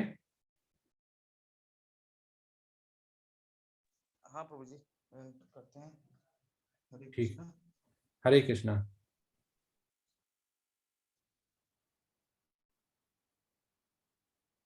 हरे कृष्णा सभी को। आप एक माला जप जो हरे कृष्ण कृष्ण कृष्ण हरे हरे, हरे राम राम राम हरे हरे, और कोशिश करें कि माला जप स्टार्ट करें, तो उससे आप देखें कि आपके इस भौतिक जीवन में कितना परिवर्तन आता है और कभी ना समाप्त होने वाले आप इस आनंदमय जीवन को जी सकते हैं। क्योंकि जब तक हम कुछ करेंगे नहीं, जब तक हम गीता को अपनाएंगे नहीं, तब तक परिवर्तन नहीं आएगी। प्रैक्टिकल आपको करना पड़ेगा। प्रैक्टिकल करने के बाद ही आप स्टार्ट करिए, एक बार आप स्टार्ट करके एक बार देखिए, तो आपको आनंद आएगा। आप आनंदमय जीवन को जी सकते हैं। आप में चेंजेस आएंगे, आप में परिवर्तन आएगा। आप देख सकते हैं कि गीता कितना महत्व क्यों है, क्योंकि पूरा वर्ल्ड इस पे रिसर्च कर रहा है, क्यों इस पे सभी संस्कृत में पढ़ाने चाह रहे हैं, जो यूरोप हैं और ज्यादा कंट्रीज हैं। तो इसको पढ़ने, इसको प्रैक्टिकल लाने में ही अभी आप आगे आगे देखेंगे कि चैप्टर जैसे ही 2, 3, 4 आएगा तो आपको काफी आनंद आएगा, आप समझेंगे इसको।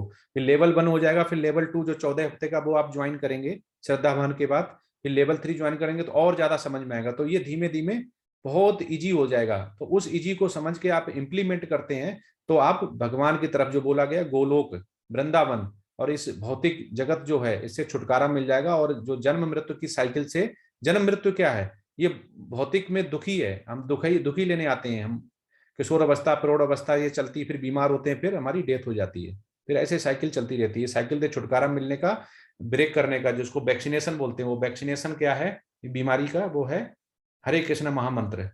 वो जपिए और आप गोलोका वृंदावन धाम जाने के लिए तैयार रहिए। हरे कृष्णा।